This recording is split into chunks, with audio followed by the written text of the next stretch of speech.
There is a moment in The Empire Strikes Back where a small, ancient creature lifts a starfighter out of a swamp. The X-Wing rises slowly from the murky water, dripping with vines and mud, hovering in the air as if gravity itself has decided to look the other way. Luke Skywalker stares at it. He cannot believe what he is seeing. And the thing that makes this scene one of the most important in all of Star Wars is not the spectacle. It is not the special effect. It is the look on Yoda's face when it is done. There is no strain, no exhaustion, no pride. He simply sets the ship down on solid ground, turns to Luke, and waits, as if what he just did was as unremarkable as breathing. That is what raw power in the Force looks like. Not the fireworks, not the destruction, the stillness afterward. The Star Wars saga, across its films, its animated series, its novels and comics and streaming shows, has spent nearly 5 decades exploring what it means to be strong in the Force. And the answer, it turns out, is never simple. Strength in the Force is not a number on a chart. It is not a midi-chlorian count, though the saga gives us that metric and then spends the rest of its runtime complicating it. Strength in the Force is about what a being does with that connection, how they wield it, how it shapes them, and, more often than not, how it destroys them. This video is about the most powerful Force users in the Star Wars galaxy. Not a ranking, not a tier list. A deep, careful examination of what made each of them extraordinary, what the Force demanded of them in return, and what their stories tell us about the nature of power itself. Welcome to the long night. Get comfortable, settle in, turn the lights down low. This one is going to take a while, and there is a lot of ground to cover, from ancient Jedi temples to the dark heart of the Sith. If you have not subscribed yet, it really does help us keep making these. Hit that subscribe button and let us get into it. The question of who is the strongest Force user in Star Wars depends entirely on what you mean by strength. Is it the ability to move the largest objects? To see the farthest into the future? To survive what should have killed you? To hide your true nature from the most perceptive beings in the galaxy? To project yourself across the stars? To bend the will of nations? Each of these is a different kind of power, and each belongs to a different person. The Force does not distribute its gifts evenly, and it does not seem to care whether the beings it empowers use that power for light or for darkness. It simply flows, and those who can touch it ride that current wherever it takes them. Some of them ride it to enlightenment, some of them ride it to ruin, and a rare few ride it to both. What we are going to do in this video is spend a long time with each of these beings. Not rushing, not skimming. We are going to look at their stories the way the Force itself looks at them, with patience and with the understanding that every detail matters. We are going to watch lightsaber duels and political manipulations and quiet moments on foggy swamps. We are going to trace the lines that connect a slave boy on Tatooine to a dark lord in a breathing mask to a ghost smiling on a forest moon. And we are going to ask the question that the saga itself has spent nearly 50 years trying to answer. What does it mean to be powerful in a galaxy where power flows through everything? The answer is different for everyone. That is the point. That is what makes the Force the most compelling metaphor in modern mythology. It is not a weapon or a tool or a superpower. It is a relationship. And like all relationships, it gives you exactly what you are willing to give it. No more, no less. Let us begin with a man who might seem like an unusual choice for a discussion about raw power. A man who was not the chosen one, who did not have the highest midi-chlorian count, who never sat on the Jedi Council until the very end of his journey, and who lost more fights than most people remember. But there is a case to be made that Obi-Wan Kenobi understood the Force more deeply than almost anyone who ever lived. And understanding, in a galaxy where the Force is alive, is its own kind of strength. Obi-Wan Kenobi does not announce his power. He never has. In The Phantom Menace, which premiered on May 19, 1999, he is a Padawan learner, young and uncertain, standing behind Qui-Gon Jinn. He watches his master die. He fights a Sith Lord who should have been far beyond his ability to defeat. Darth Maul is faster, stronger, more aggressive, trained from birth in the dark side. And Obi-Wan beats him. Not with superior Force ability, not with a clever trick. He beats him by doing the one thing the Jedi are supposed to do and almost never manage. He lets go of his fear. He centers himself. And when the opening comes, he takes it. That is a pattern that will repeat across Obi-Wan's entire life. He is never the most powerful person in the room.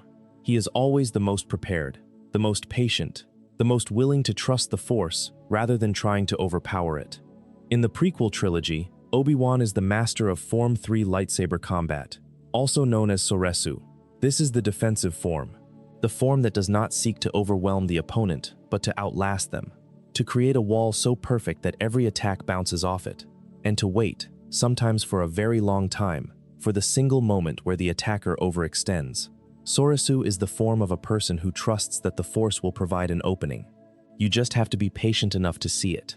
Think about what that philosophy means in practice. It means standing in front of someone who is trying to kill you, someone who may be faster and stronger and more aggressive, and choosing not to attack, choosing to absorb, choosing to wait. That requires a relationship with the Force that goes beyond raw talent. It requires faith. In Revenge of the Sith, which opened on May 19, 2005, Obi-Wan faces the single most difficult fight of his life. He fights Anakin Skywalker, his former Padawan, his brother, the man he trained from boyhood, the man who the entire Jedi Order believed was the chosen one. And Anakin, at this point in the story, is arguably the most powerful Jedi alive. His connection to the Force is staggering. The duel lasts for several minutes of screen time, taking the two combatants across the interior of the mining complex, onto a platform floating on a river of molten rock, and finally to the banks of a lava flow, where the heat alone should kill them. Obi-Wan wins not because he is stronger. He wins because Anakin cannot control himself, because the dark side has made Anakin ferocious but reckless, because Soresu does not care how powerful your opponent is. It only cares how long you can hold. There is a moment during the duel, on the floating platform, where both men are locked in a force push. Their hands are outstretched, their energies colliding in the space between them, and neither can gain the advantage. The two of them are thrown apart simultaneously by the collision of their force energy. It is the physical representation of their relationship. Two forces of equal magnitude, pushing against each other, producing nothing but destruction. They have fought alongside each other for years. They know each other's moves, each other's habits. They are, in a very real sense, fighting mirrors of themselves. And the only thing that separates them, the only thing that tips the balance, is that Obi-Wan has something Anakin threw away: patience, discipline, trust in the Force rather than in his own power. The final exchange is deceptively simple. Obi-Wan reaches the high ground.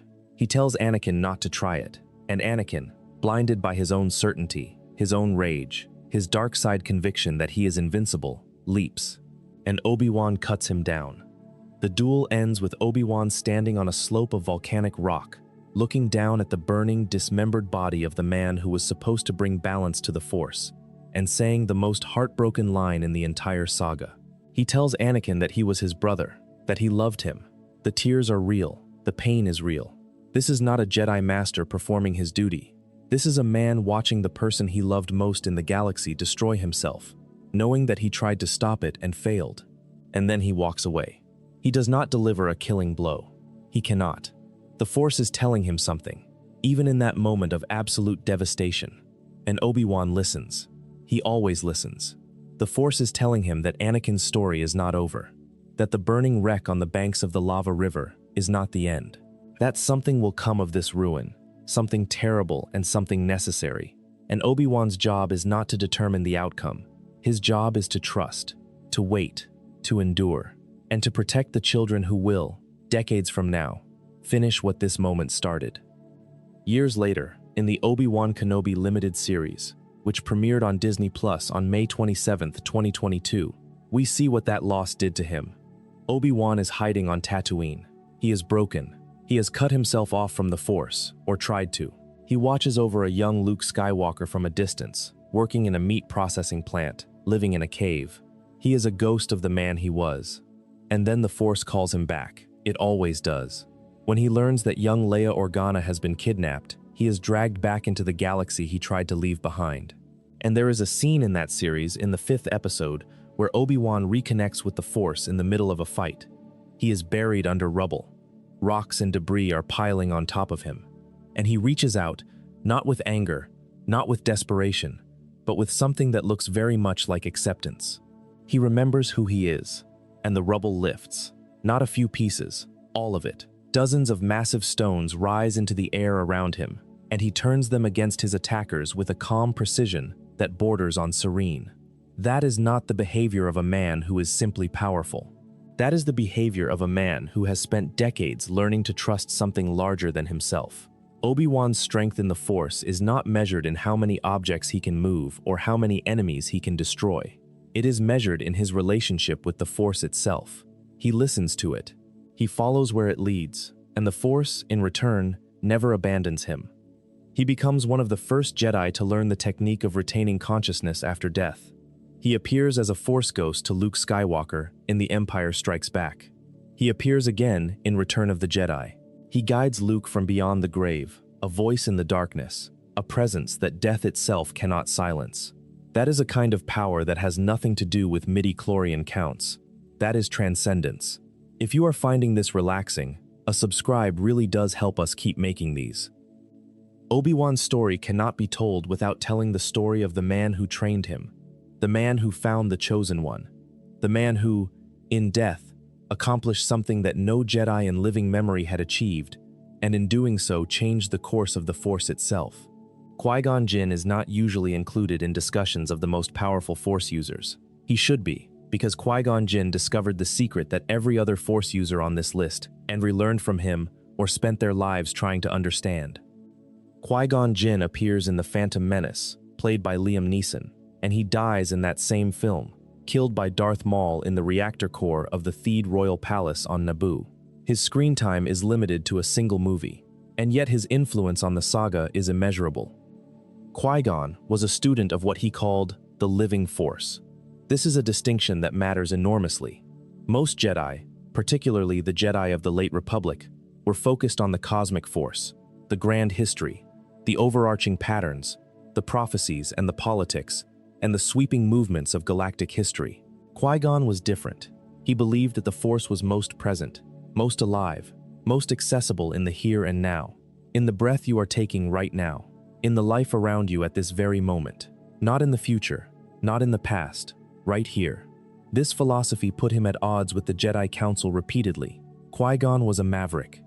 He was offered a seat on the Council and refused it. He followed the will of the Force as he understood it, even when that will contradicted the directives of the Jedi Order. When he found Anakin Skywalker on Tatooine and tested his blood, discovering a midi-chlorian count higher than any Jedi on record, Qui-Gon's immediate response was not to consult the Council. It was to act, to free the boy, to train him, to follow the current of the Force wherever it led. The Council told him no. They said Anakin was too old, too attached, too afraid, and Qui-Gon pushed back. He told the Council that he would train Anakin, with or without their permission. That is not the behavior of a man who blindly follows orders. That is the behavior of a man who has a direct line to the Force, and trusts it more than he trusts any institution. Qui-Gon's midi-chlorian research is perhaps his most lasting contribution to the saga. He believed that midi-chlorians, the microscopic organisms that exist within every living cell and serve as conduits to the Force, were not just a biological curiosity. He believed they were the key to understanding the relationship between the living Force and the cosmic Force. He believed that by studying them, by listening to them, a Jedi could learn to retain their consciousness after death, to become one with the cosmic Force without losing their identity. He was right. Qui-Gon Jinn was the first Jedi to discover the path to immortality. Not the Sith version, which is about clinging to life through rage and willpower and dark side rituals. The Jedi version, the version that requires surrendering to the Force completely, giving yourself to it without reservation, and trusting that the Force will hold you even after your body is gone. He could not fully manifest as a Force ghost during his lifetime, or immediately after his death. In the Clone Wars, his voice speaks to Yoda from beyond, guiding the Grand Master on the journey to the Force priestesses. In Revenge of the Sith, Yoda tells Obi-Wan that Qui-Gon has found a way to communicate from beyond death, and that he will teach Obi-Wan the technique during his exile on Tatooine. The chain of transmission is clear. Qui-Gon learned the secret, taught it to Yoda, Yoda taught it to Obi-Wan, and eventually Obi-Wan and Yoda both manifested as Force ghosts to guide Luke Skywalker. That chain is the backbone of the light side's ultimate victory over the dark. Without Qui-Gon's discovery, There are no Force ghosts. Without Force ghosts, Obi-Wan cannot guide Luke. Without that guidance, Luke does not become a Jedi. Without Luke becoming a Jedi, Vader is never redeemed. Without Vader's redemption, the Emperor wins. The entire cascade of events that leads to the salvation of the galaxy starts with one man's obsession with the living Force and his refusal to let death be the end of the conversation. Qui-Gon's Force abilities in combat were considerable, but not extraordinary by the standards of a Jedi Master. He was a practitioner of Form 4, Ataru, the same aggressive acrobatic style that Yoda favored. He fought well, but fighting was never the point for Qui-Gon. The point was listening. The point was being present. The point was trusting the Force in each moment and following where it led, even when that path terrified the Jedi Council, even when it meant picking up a slave boy on a backwater planet and insisting that this child would change everything. He was right about that too. Qui-Gon Jinn's power is the power of the catalyst.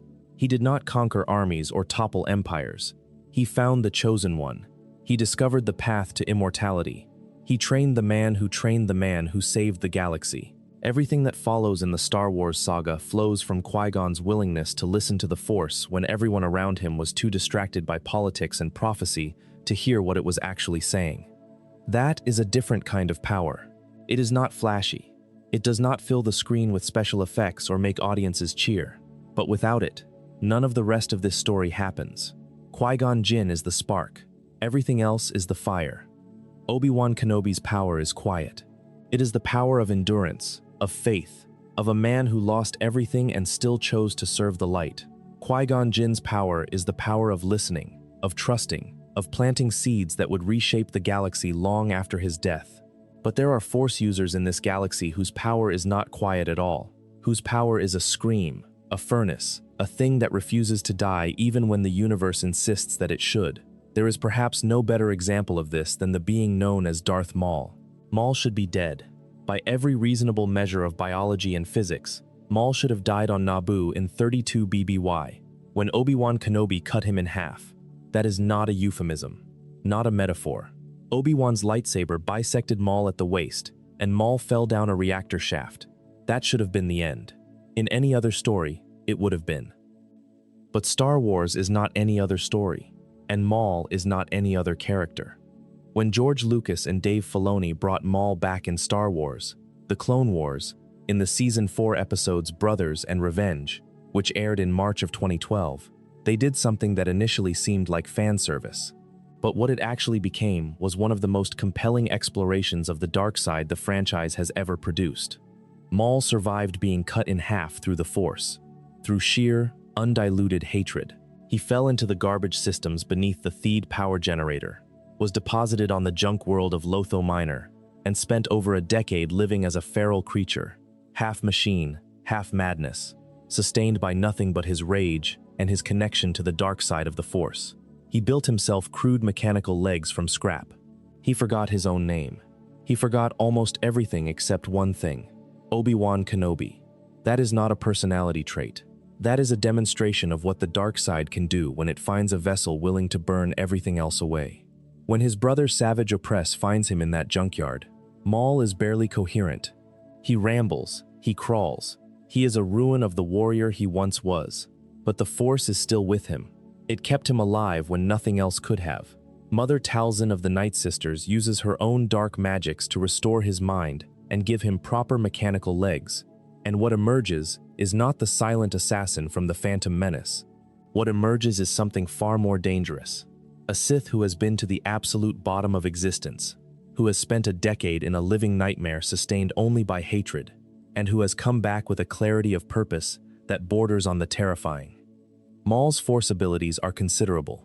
He is a master of telekinesis, capable of gripping multiple opponents simultaneously and hurling them across rooms. His lightsaber combat is ferocious, a whirlwind of Form 7 Juyo, the most aggressive of all lightsaber forms, paired with acrobatic physicality that makes him one of the most visually spectacular fighters in the canon. He wields a double-bladed lightsaber, and later a single blade, and later the darksaber, the ancient Mandalorian weapon, and he makes each of them look like an extension of his body rather than a tool. But Maul's true power is not in his combat ability. His true power is in his survival. He survives being cut in half. He survives a decade of madness. He survives a duel with Darth Sidious himself. In the episode The Lawless, Season 5, Episode 16 of The Clone Wars, which aired on February 2nd, 2013. That episode is one of the most important in the entire series, and it reveals something crucial about the hierarchy of power among the Sith. Sidious comes to Mandalore personally. He comes because Maul has become too powerful, too visible, and the rule of two demands that there can be only a master and an apprentice. Maul has taken Savage Opress as his own apprentice, and Sidious will not tolerate it. The duel that follows is one of the most stunning sequences in the Clone Wars. Sidious fights both Maul and Savage simultaneously, wielding two lightsabers with a glee that is genuinely unsettling. He kills Savage, and then he defeats Maul, not quickly, not easily, but decisively. He pins Maul to the ground with Force lightning and tells him that he has other uses for him. The gap between what Maul thinks he is and what Sidious reveals him to be is the entire point. Maul believed he was powerful. He was. But Sidious is on another level entirely, and the ease with which he dispatches Maul and his brother makes that difference visceral. And yet Maul survives even this. He escapes Sidious. He continues scheming, fighting, surviving.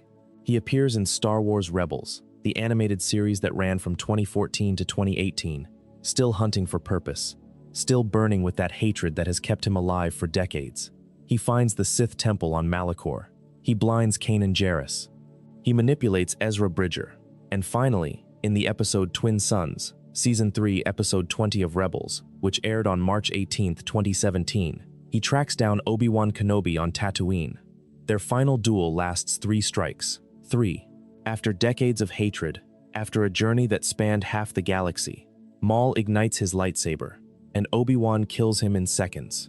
And the remarkable thing, the thing that makes this moment so much more than a fight scene, is what happens after. Maul falls. Obi-Wan catches him, and Maul asks, with something that sounds almost like hope, if the person Obi-Wan is protecting is the chosen one. Obi-Wan says yes, and Maul says, essentially, that this chosen one will avenge them both. Them both. Not just Maul. Both of them. In his final moment, the being who survived on hatred alone sees himself and Obi-Wan as two sides of the same coin. Two people destroyed by Sidious. Two people whose lives were consumed by a conflict they did not choose. It is the most human Maul has ever been. And it is the moment the show lets you understand that his power in the Force, that staggering, impossible will to survive, was never really about strength. It was about pain. The dark side kept him alive because it feeds on suffering, and Maul had an inexhaustible supply. That is the truth the saga keeps circling back to. The dark side can make you powerful beyond measure, but the price is everything else. There is another aspect of Maul's story that demonstrates a different kind of power entirely. Not force power in the traditional sense, but political power, strategic power, the ability to bend organizations and governments to your will through a combination of charisma, violence, and vision. And Maul, the feral creature pulled from a junkyard on Lotho Minor, somehow masters this too. After Mother Talzin restores his mind, Maul does not simply go hunting for Obi-Wan. He builds an empire. He allies with the Mandalorian Death Watch, led by Pre Vizsla. He recruits the Black Sun Criminal Syndicate, the Pike Syndicate, and the Hutt Cartel. He forges them into the Shadow Collective, a criminal superstate that spans the galaxy. And then he uses this army to conquer Mandalore. The takeover of Mandalore, depicted across several episodes of The Clone Wars Season 5, is one of the most politically sophisticated arcs in the series. Maul does not simply invade, he orchestrates a crisis. He has his criminal allies attack Mandalore, creating chaos and fear. And then he has Death Watch step in to save the planet, deposing the pacifist government of Duchess Satine Kryze, and installing Pre Vizsla as the new leader. And once Vizsla has served his purpose, Maul challenges him to single combat for the leadership of Mandalore, defeats him, claims the Darksaber, and takes the throne for himself.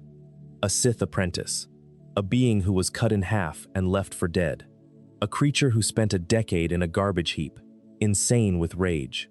And he conquers one of the most important worlds in the galaxy through political manipulation and personal combat. That is not the behavior of a mindless animal. That is the behavior of a strategic genius, who happens to also be one of the most dangerous warriors alive. The conquest of Mandalore forces you to reconsider everything you thought you knew about Darth Maul. He was never just a weapon. Sidious trained him as one, used him as one, discarded him as one.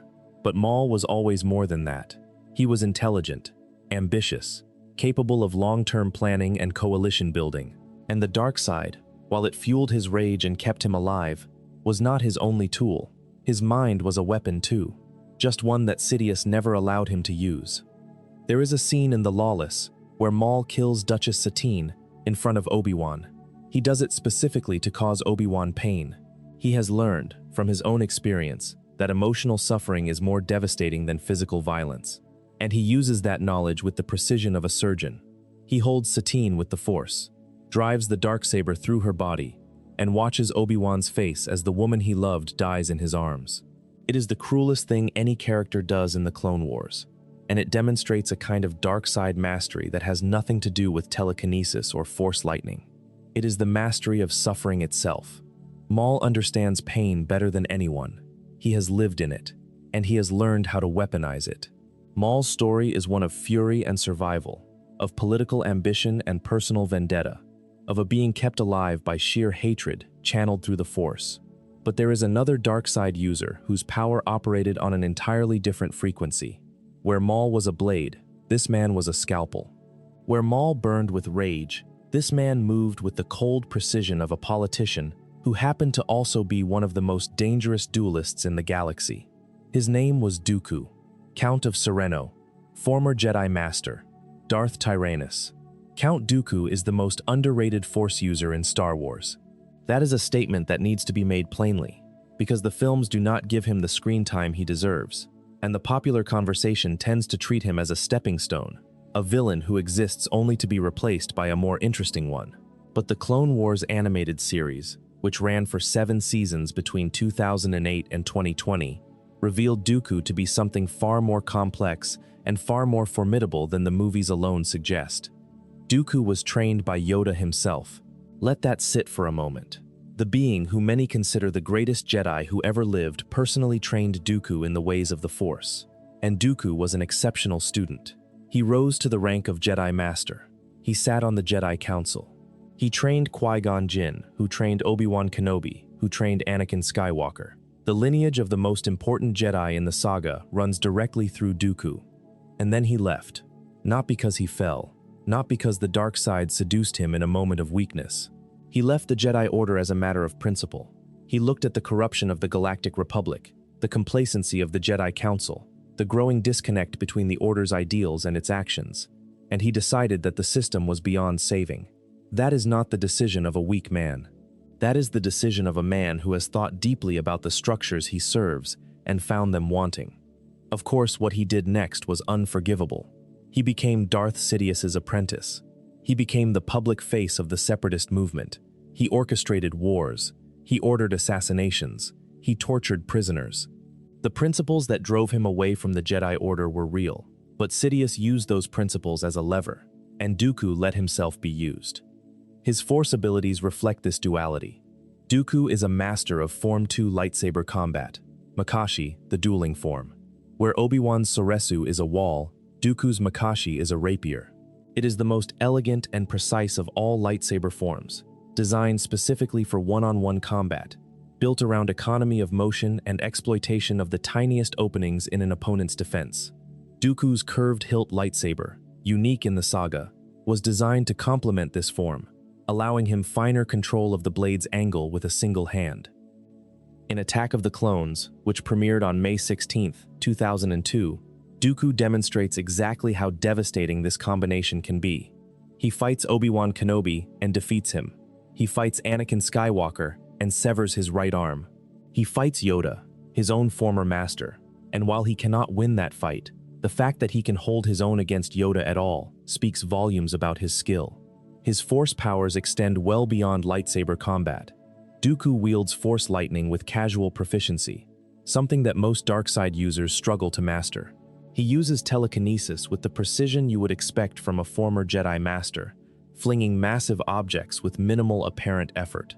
In the Clone Wars, He is shown using the Force to choke opponents from a distance, to hurl enemies across rooms, and to project an aura of authority that makes even seasoned warriors hesitate.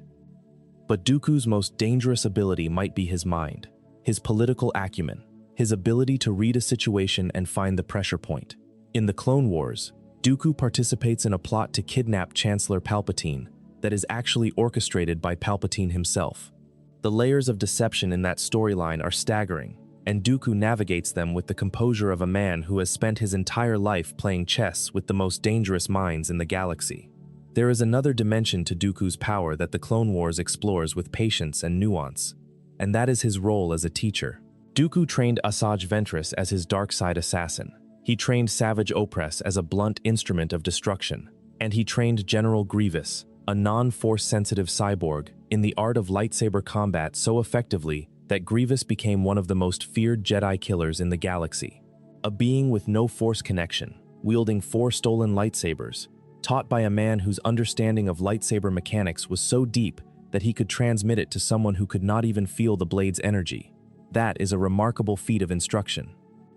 Dooku's relationship with Ventress is particularly telling. He finds her as a young night sister from Dathomir with raw dark side talent and shapes her into a lethal weapon. But he never treats her as a true apprentice. He never shares the deepest Sith knowledge with her.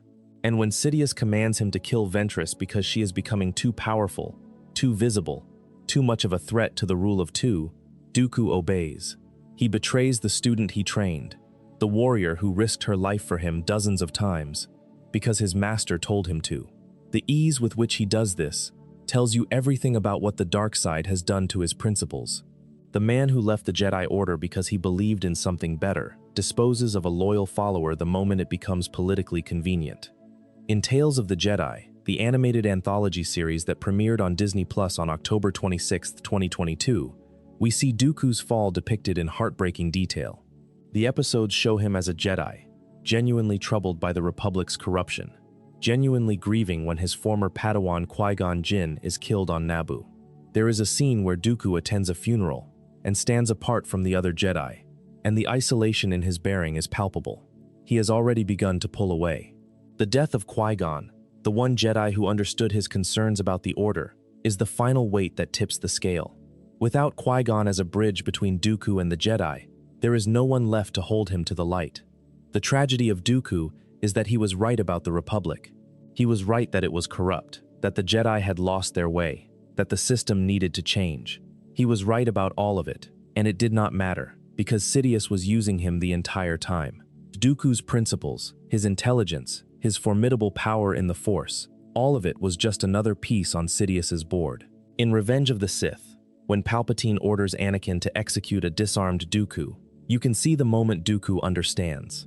He looks at Palpatine, and there is a flash of something in his eyes that might be surprise, might be betrayal, might be the terrible recognition that he was never the partner. He was always the pawn.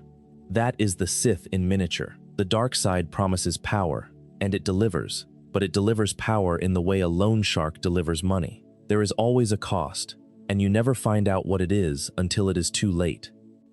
There is a Force user who embodies the absolute knife edge between the light side and the dark side more perfectly than anyone else in the canon. A man who deliberately walked to the very precipice of the dark side every single time he ignited his lightsaber, and somehow, every single time, pulled himself back. His name is Mace Windu, and the more you understand about his abilities, the more unsettling they become. Mace Windu is played by Samuel L. Jackson in the prequel trilogy, appearing in The Phantom Menace, Attack of the Clones, and Revenge of the Sith. He is a senior member of the Jedi Council, one of the most respected Jedi in the Order, and a figure of immense authority. But it is what happens beneath that authority, the specific nature of his connection to the Force, that makes him one of the most fascinating and most powerful Force users in the saga. Windu is the creator and sole master of Vapod. That word needs explanation, because it is central to understanding why Mace Windu is not just a great fighter, but a genuinely unique phenomenon in the history of the Jedi. Vapod is the completion of Form 7, which in its base expression is called Juyo. Juyo is the most aggressive lightsaber form. It is a storm of attacks, relentless and overwhelming, drawing on the practitioner's inner darkness to fuel its intensity. The Jedi Order considered Juyo so dangerous that it was essentially forbidden. Several Jedi who attempted to master Juyo fell to the dark side in the process. The form demands that you touch your own darkness, and most people who touch it do not let go. Mace Windu did not just touch it, he built a house there. Vapad, his personal refinement of Juyo, takes the form's aggression and channels it through a specific mechanism. Windu opens himself to the dark side, draws on his own inner darkness, his anger, his aggression, his capacity for violence, but instead of letting it consume him, he creates a loop. He takes the dark side energy he generates, combines it with whatever dark side energy his opponent is generating, and feeds it all back into his attacks. He becomes a superconductor for darkness. The more evil his opponent, the stronger Windu becomes. Think about what that actually means. It means that fighting Mace Windu is like fighting a mirror that amplifies your own worst qualities and sends them back at you. A Sith Lord, steeped in dark side energy, facing Mace Windu, is essentially fighting their own power multiplied. That is why Windu was able to do something that almost no other Jedi in history could do. He defeated Darth Sidious in lightsaber combat. In Revenge of the Sith, Windu leads a team of Jedi Masters to arrest Chancellor Palpatine after Anakin reveals Palpatine's true identity as a Sith Lord. Palpatine kills 3 Jedi Masters in seconds. Kit Fisto, Agen Kolar, and Saesee Tiin, all of them cut down almost instantly. And then it is just Windu and Sidious, one-on-one, in the Chancellor's office, and Windu wins. He disarms Sidious. He stands over him with his lightsaber at Sidious's throat. Now, there is a debate in the Star Wars community about whether Sidious threw that fight deliberately to manipulate Anakin, and there is evidence on both sides. But the novelization of Revenge of the Sith, written by Matthew Stover, makes it clear that Vapad is the reason Windu prevails. Sidious is pouring dark side energy into the fight, and Windu is absorbing it, channeling it, reflecting it back. The more power Sidious uses, the stronger Windu gets. It is the perfect counter to the most powerful Sith Lord in history. And then Anakin arrives, and the moment fractures. Windu stands over Sidious. The Sith Lord is on the ground, seemingly helpless, his face scarred by his own reflected lightning. Windu raises his lightsaber. He says that Sidious is too dangerous to be left alive, and Anakin, standing in the doorway, says the words that will echo through the rest of the saga. He says that Sidious must stand trial, that executing a disarmed prisoner is not the Jedi way. Windu does not listen, and here is where the tragedy of Mace Windu becomes clear. In this moment, Windu is right. Sidious is too dangerous. A trial would be a farce. Sidious would manipulate the courts the way he has manipulated the entire Republic, and he would walk free, and everything would be worse. Windu sees the shatter point. He sees that this is the moment where the future of the galaxy will be decided. He knows what must be done. But Anakin does not see shatter points. Anakin sees a Jedi standing over a defenseless man, about to execute him, and it looks exactly like the dark side. It looks like the thing the Jedi are supposed to be against. And Anakin, who has spent weeks being told by Palpatine that the Jedi are hypocrites, that they do not practice what they preach, sees what appears to be proof. Windu's righteousness, in this single moment, looks indistinguishable from the very thing he is trying to destroy. Anakin severs Windu's hand.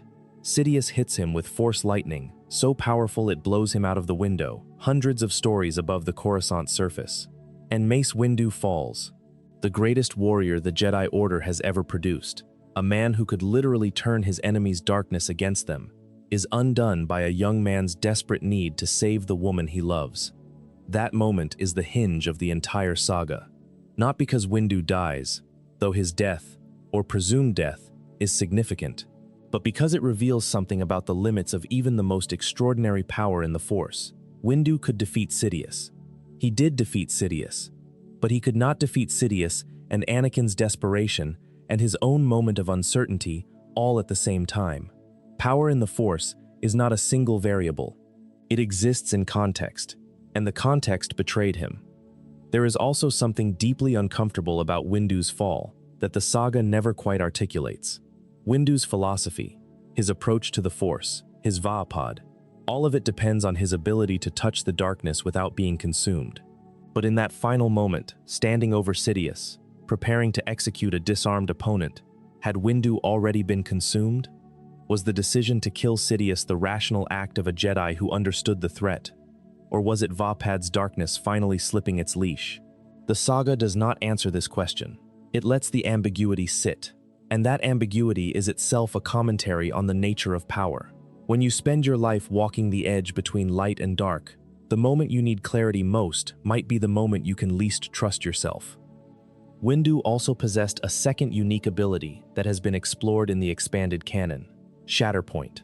This is the Force ability to perceive the stress points in objects, people, and situations. The exact places where a small amount of pressure will cause the entire structure to collapse. Windu does not just see the physical world. He sees the fault lines running through it. He sees where things are about to break. A man who can see where things will break, wielding a lightsaber form that turns his opponent's darkness against them. That is Mace Windu. That is why he sits on the Jedi Council. That is why even Yoda treats him as an equal in matters of combat. And that is why his fall, when it comes, is so devastating. Not because he was weak, because he was extraordinary and it was not enough. If this deep dive is keeping you company tonight, consider subscribing. It makes a real difference. Mace Windu walked the edge between light and dark as a technique, a controlled burn. But there is a Force user who walked that edge as a way of life, not because she chose to, but because the galaxy kept pushing her there. Ahsoka Tano did not start as one of the most powerful Force users in Star Wars. She started as a 14-year-old Padawan with a snippy attitude and something to prove. What she became, across nearly 2 decades of storytelling, is something the Jedi Order never had a name for. Ahsoka Tano was introduced in the 2008 Clone Wars animated film, which premiered on August 15th of that year. She was assigned as Anakin Skywalker's Padawan learner, and the initial fan reaction was, to put it gently, mixed. A new teenage character dropped into the middle of the Star Wars timeline, calling Anakin Sky Guy, seemed like an obvious play for younger audiences. And it was. But what Dave Filoni and his team did with that character over the following years is one of the great slow-burn achievements in all of Star Wars storytelling. Ahsoka's connection to the Force was evident from birth. In the animated anthology Tales of the Jedi, which premiered on Disney Plus on October 26, 2022, we see Ahsoka as an infant on her homeworld of Sheely, calming a massive predator through pure instinct. She does not use a technique. She does not even have language yet. She simply reaches out through the Force and connects with this creature, and the creature responds. The Jedi who witness this recognize immediately that she is extraordinary. As a Padawan under Anakin, Ahsoka grows rapidly. Her Force abilities develop through constant exposure to the most intense combat the galaxy has ever seen. The Clone Wars is not a training ground. It is a crucible, and Ahsoka is forged in it. She develops exceptional telekinetic ability. She develops precognitive senses sharp enough to survive Order 66, the moment when every clone trooper in the galaxy simultaneously turns on the Jedi. She develops a fighting style that is uniquely her own, dual-wielding a standard lightsaber and a shorter shoto in a reverse grip technique that makes her one of the most distinctive duelists in the canon. But the moment that defines Ahsoka's relationship with the Force and with the Jedi Order comes not in a battle, but in a courtroom.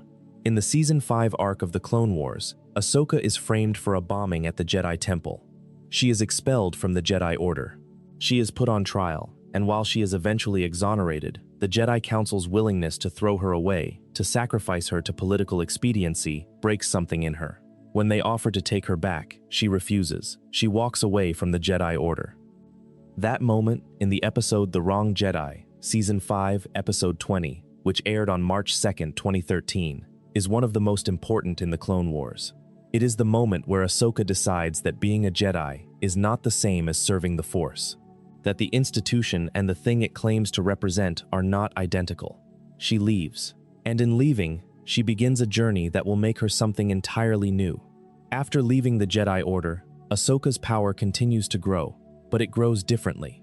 She is no longer training within the rigid structure of the Jedi. She is finding her own way. When she resurfaces in Star Wars Rebels, voiced as always by Ashley Eckstein, she has become an operative for the early Rebel Alliance, working under the codename Fulcrum. Her Force abilities have matured considerably. She can sense Darth Vader's presence across vast distances, and when she finally confronts him, face to mask, In the Season 2 finale of Rebels, Twilight of the Apprentice, which aired on March 30th, 2016, the result is one of the most emotionally devastating duels in all of Star Wars.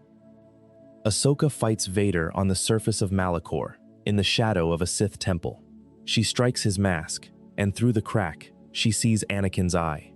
She hears his voice, distorted but recognizable, call her name, and she tells him that she will not leave him, not this time. The last time, she walked away from a relationship with the Jedi Order. This time, she stays, even though staying means fighting the person who was once the most important person in her life. The show does not resolve this fight cleanly, and what happens next is one of the strangest and most profound story decisions in the entire Star Wars canon. In Star Wars Rebels Season 4, in the episode A World Between Worlds, which aired on February 26, 2018, Ezra Bridger discovers a portal inside a Jedi temple on Lothal. He passes through it and finds himself in a space that defies description, a vast, dark void, filled with pathways that stretch in every direction, and along those pathways, portals, windows into other times, other places, other moments in the history of the galaxy. Ezra can hear voices echoing through this space, voices from every era of Star Wars: Yoda, Obi-Wan, Qui-Gon, Anakin, Palpatine, Kanan, all of them speaking words they said at different points in the timeline, all of them echoing simultaneously in this place that exists outside of time. The world between worlds is the Force, at its most abstract and most literal. It is the space between moments, the connective tissue that holds the timeline together, and it is accessible, though just barely, through the Force. Ezra finds a portal that shows the moment of Ahsoka's fight with Vader on Malachor. He sees her. He reaches through the portal, and he pulls her out. He reaches across time itself, grabs her hand, and yanks her from the moment of her apparent death into this timeless space. She is alive, she is confused, and she is in a place where the past, present, and future all exist simultaneously. The Emperor, Palpatine, senses this. He senses the world between worlds being accessed, and he wants in. He tries to reach through a portal from his own time period, sending blue flames through the gateway, trying to seize control of this space that transcends time. If Palpatine could access the world between worlds, he could reshape history itself. He could become a god not just of the present, but of all time. Ahsoka and Ezra stop him. They destroy the portal. Ahsoka returns to her own time, stepping back through a doorway into the ruined Sith temple on Malachor, alive, saved not by her own power, but by the Force's decision to intersect her story with Ezra's at the exact right moment. The world between worlds is the single most significant expansion of Force lore in the Disney era of Star Wars. It establishes that the Force does not merely connect living things across space, it connects them across time. The implications are staggering, and the fact that Ahsoka Tano is the first person saved through this mechanism, the first person pulled out of one moment and deposited in another by the Force itself, tells you something about how the Force sees her. She is not expendable. She is not finished. The Force has more work for her to do. And in her own live-action series, Ahsoka, which premiered on Disney Plus on August 22, 2023, we see the fullest expression of her power. Rosario Dawson takes over the role in live action, and the series places Ahsoka in a story that bridges the Clone Wars, Rebels, and the post-Empire era into a single narrative. She is no longer a Padawan. She is no longer even a traditional Jedi. She is something else entirely. In the Ahsoka series, there is a sequence in the 5th episode, Shadow Warrior, which aired on September 12, 2023, where Ahsoka enters the world between worlds once again. And there she encounters Anakin Skywalker, not Darth Vader, Anakin, played by Hayden Christensen, appearing as both his younger Clone Wars self and his older, pre-Vader self. And he offers her a choice: live or die. What follows is not a fight, exactly. It is a reckoning. Anakin takes Ahsoka back through their shared history, through the Clone Wars, through the battles they fought side by side, through the lessons he taught her. He shows her the violence. He shows her the war. He shows her everything he gave her, both the good and the terrible. And he asks her again, what will she be? Will she carry his legacy of destruction? Or will she find something else? Ahsoka chooses to live, and in doing so, she chooses to be neither a Jedi nor a Sith, neither her master's legacy nor her own past. She emerges from the world between worlds changed, with a new outfit that echoes the white robes of the daughter, the embodiment of the light side from the Mortis arc. That visual connection is deliberate. Ahsoka has become something adjacent to what the daughter represented, the living light, walking in the world, freed from the institutional trappings that have constrained every other light side user in the saga. She is a Force user who walks between worlds, who has touched the cosmic and the mystical sides of the Force, who has died and returned, who has trained and been trained, and then moved beyond training into something that looks very much like wisdom. Her lightsabers are white. That detail matters. After Order 66, Ahsoka took the Kyber crystals from a fallen Inquisitor's lightsaber and used the Force to purify them, to heal them of the dark side corruption that the Sith had inflicted on them. The crystals turned white, not blue for the Jedi, not red for the Sith, white. A color that belongs to no faction, a color that belongs to the Force itself. That is Ahsoka Tano's power in the Force, stated plainly. She is strong enough to heal corrupted Kyber crystals. She is skilled enough to fight Darth Vader to a standstill. She is connected enough to the Force to be rescued by the world between worlds. And she is wise enough to have walked away from the Jedi Order when it failed her and to have found her own path to the light. Not the Jedi's light, the Force's light. There is a difference, and Ahsoka is the living proof of it. There is a version of Force power that the Star Wars saga explores more deeply than any other. And it is the version that most people think of first when they hear the words, strongest Force user.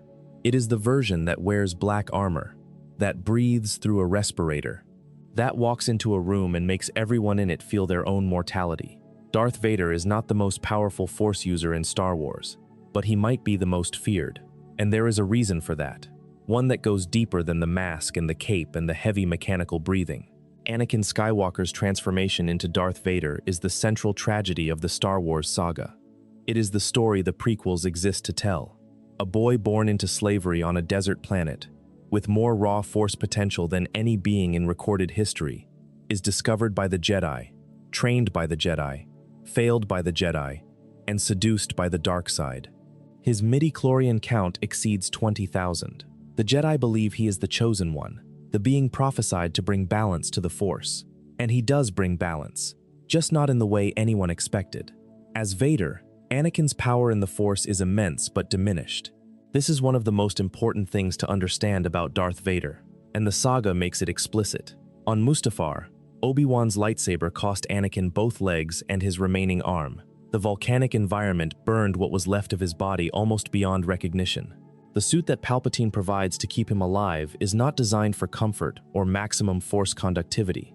It is designed for control. The respirator, the heavy limbs, the constant pain. All of it serves Palpatine's purposes. It keeps Vader angry, it keeps him in agony, and it keeps him dependent. George Lucas himself has been widely quoted as saying that Vader, after his injuries on Mustafar, operates at a significantly reduced level compared to his full potential, and that if Anakin had never been injured, he would have been far more powerful than the Emperor. The suit is a cage. The dark side fills the cage with enough power to make Vader one of the most dangerous beings in the galaxy. But it is a fraction of what Anakin Skywalker could have been. Sit with that for a moment. The most feared enforcer in the galaxy. The being who hunted down the remaining Jedi after Order 66 and destroyed them one by one. The Dark Lord of the Sith, who held the Empire together through sheer terror for over 2 decades. All of that is a diminished version of one man's potential. The rest burned away on Mustafar. If Anakin Skywalker had never turned, if Obi-Wan had never fought him, if he had remained whole and continued to grow in the Force, the galaxy would have been looking at a being whose power dwarfed everything we have discussed so far. A chosen one with no cage, no limitations, no constant pain to distract from the pure flow of the Force. That being never existed, and the galaxy might be grateful for that, because a fully realized Anakin Skywalker, had he turned to the dark side without the damage, would have been unstoppable. But what the galaxy got instead is something more interesting. What it got is Darth Vader, a being defined not by his potential, but by his pain. Every moment of Vader's existence is suffering. The lungs that the lava burned cannot breathe on their own. The limbs that Obi-Wan cut away are replaced by machinery that is functional but crude, that hurts with every movement, that reminds Vader with every step he takes of what he lost and who he was and the choices that brought him here. The suit is not designed to minimize pain. It is designed to maintain it, because Palpatine understands that a Vader in constant agony is a Vader who stays angry, and anger is the fuel of the dark side. This is the mechanism of Vader's power, and it is profoundly different from any other Force user on this list. Obi-Wan draws power from faith, Yoda draws it from wisdom, Sidious draws it from ambition, Vader draws it from suffering. Every breath through the respirator is a reminder of Mustafar. Every step on mechanical legs is a reminder of Obi-Wan's lightsaber. Every time he closes his eyes, he sees Padme dying, and the dark side takes that grief and converts it into fuel, and the fuel burns, and Vader walks through another door and kills another enemy, and the cycle continues. And yet, even diminished, he is terrifying. In the original trilogy, Vader's Force powers are presented with a restraint that actually makes them more frightening. He does not throw around massive displays of telekinesis. He does not shoot lightning from his fingers. What he does is simpler and more psychologically devastating. He chokes people from across a room, from across a ship, from across a view screen, as he does to Admiral Ozzel in The Empire Strikes Back, which premiered on May 21st, 1980. He reaches out through the Force and closes his fist, and someone on a completely different vessel begins to suffocate. That is not just a display of power. That is a display of reach, of precision, of casual lethality. He senses Luke Skywalker's presence, not in a vague, general way. He feels his son in the Force, with a specificity that allows him to identify Luke during the Battle of Yavin, during the attack on the Death Star. "The Force is strong with this one," he says, and those 7 words contain more information than they seem to. Vader does not just sense that someone nearby is Force-sensitive. He recognizes the specific signature of his own bloodline. In The Empire Strikes Back, Vader demonstrates another kind of Force power that is easy to overlook. He absorbs blaster fire. Han Solo, on Cloud City, draws his blaster and fires directly at Vader from point-blank range. Vader raises his hand, and the blaster bolts stop. They do not deflect. They do not scatter. They simply cease to exist. Vader then pulls the blaster out of Han's hand with the Force, a casual afterthought.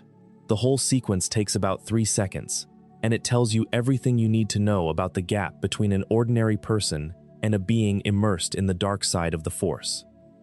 But it is Rogue One, a Star Wars story, directed by Gareth Edwards and released on December 16, 2016, that gives us the most visceral display of Vader's combat power in any Star Wars film. The final scene, the hallway. A group of rebel soldiers has just received the Death Star plans.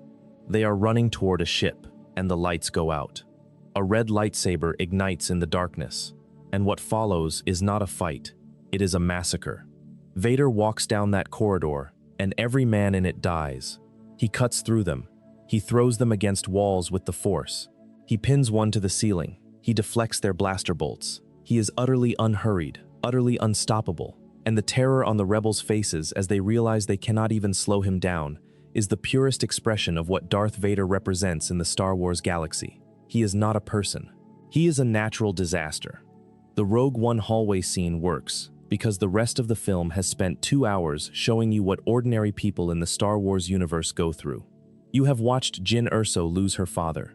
You have watched Cassian Andor make terrible compromises. You have watched brave, mortal people sacrifice everything to steal the plans that will eventually bring down the Empire. And then Vader appears, and in 30 seconds, he reduces all of that bravery and sacrifice to irrelevance. He almost gets the plans back. He almost undoes the entire mission. And the only reason he fails is that one rebel soldier manages to hand the data disk through a jammed door in the final second before Vader reaches him. That is Darth Vader. Not the most powerful Force user in the galaxy, but the most frightening application of power the galaxy has ever seen. Because Vader's power is not abstract. It is personal. It is intimate. He looks you in the eyes, and he kills you, and there is nothing you can do about it. But there is another dimension to Vader's power that the saga reveals gradually, across different eras and different media, and it is the dimension that makes him truly tragic rather than merely terrifying. It is the way his power turns inward. the way the dark side feeds on his pain and converts it into fuel.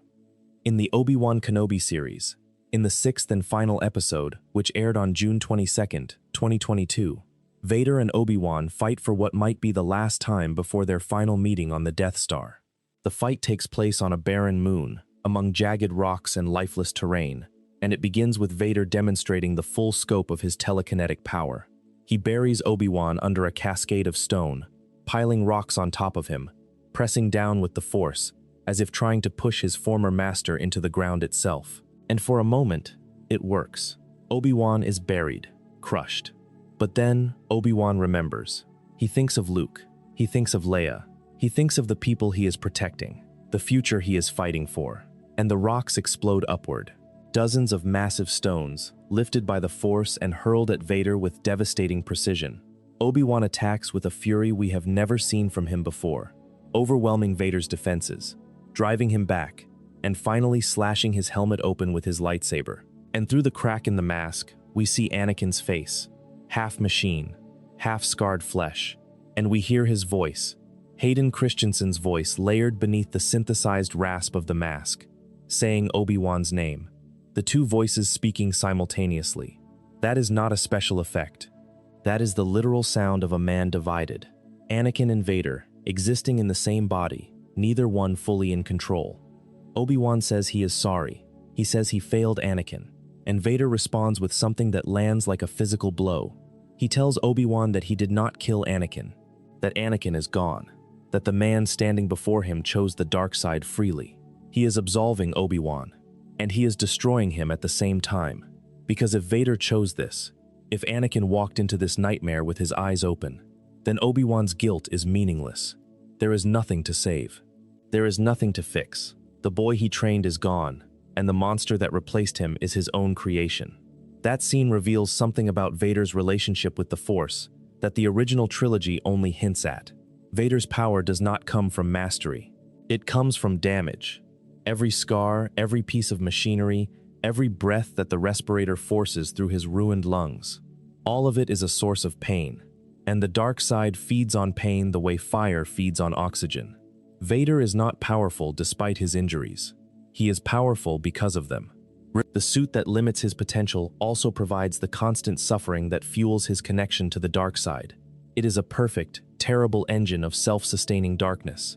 And the only thing more powerful than that engine, the only force in the galaxy that can shut it down, is love.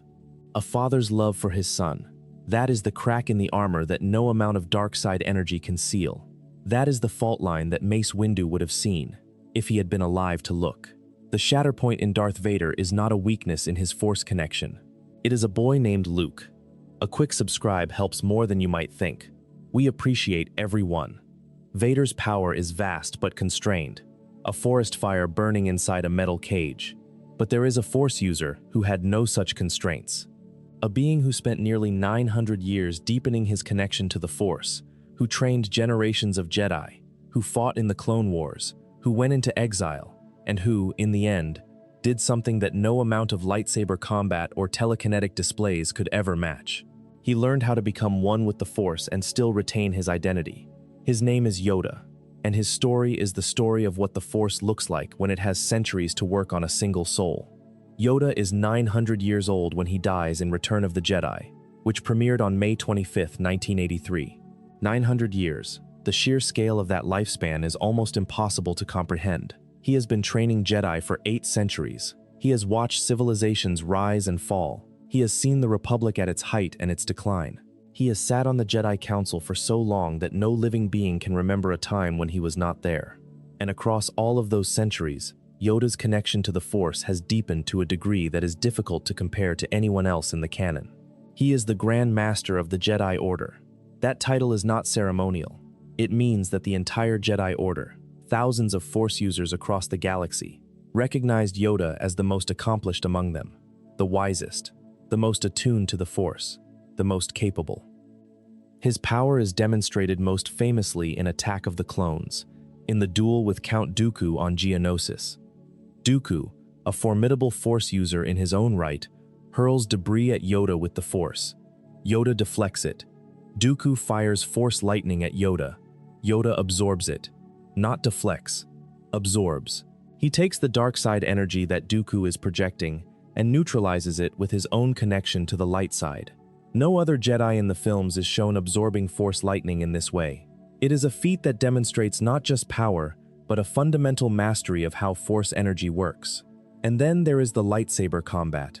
Yoda, who walks with a cane, who shuffles and speaks in inverted syntax, who looks like someone's eccentric grandfather, throws his cane aside, draws his lightsaber, and becomes a whirlwind. His fighting style, Form 4 Ataru, is the most acrobatic of all lightsaber forms, and Yoda's implementation of it is breathtaking. He spins, leaps, bounces off walls, attacks from angles that should be physically impossible for a being his size. He uses the Force to compensate completely for his physical limitations, turning his small stature into an advantage rather than a weakness. In Revenge of the Sith, Yoda faces Darth Sidious in the Galactic Senate Chamber. This duel is different from the one on Geonosis. This is not a test or a skirmish. This is a fight for the future of the galaxy.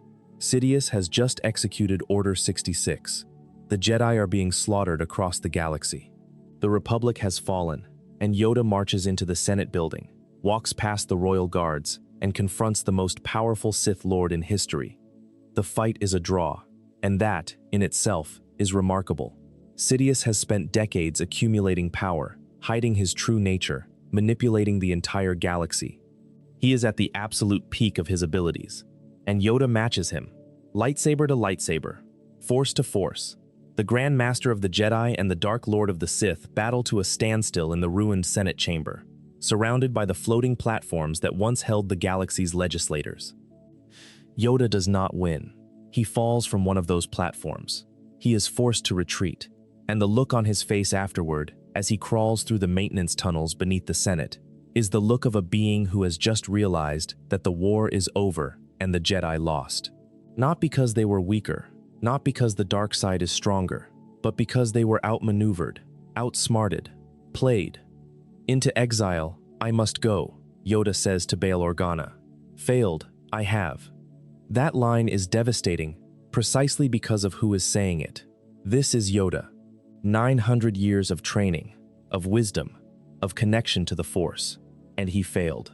The dark side, in the form of Darth Sidious, was not more powerful than Yoda.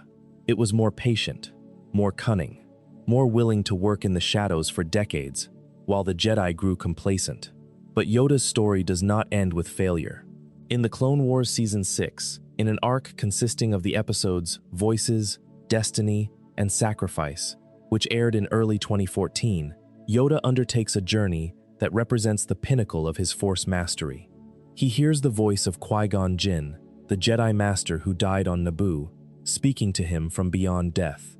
The other Jedi on the Council think Yoda is losing his mind. They confine him to the medical wing, but Yoda knows what he heard, and he follows it. His journey takes him to Dagobah, where he will eventually spend his exile. It takes him to a place that the show describes as the wellspring of the Force itself.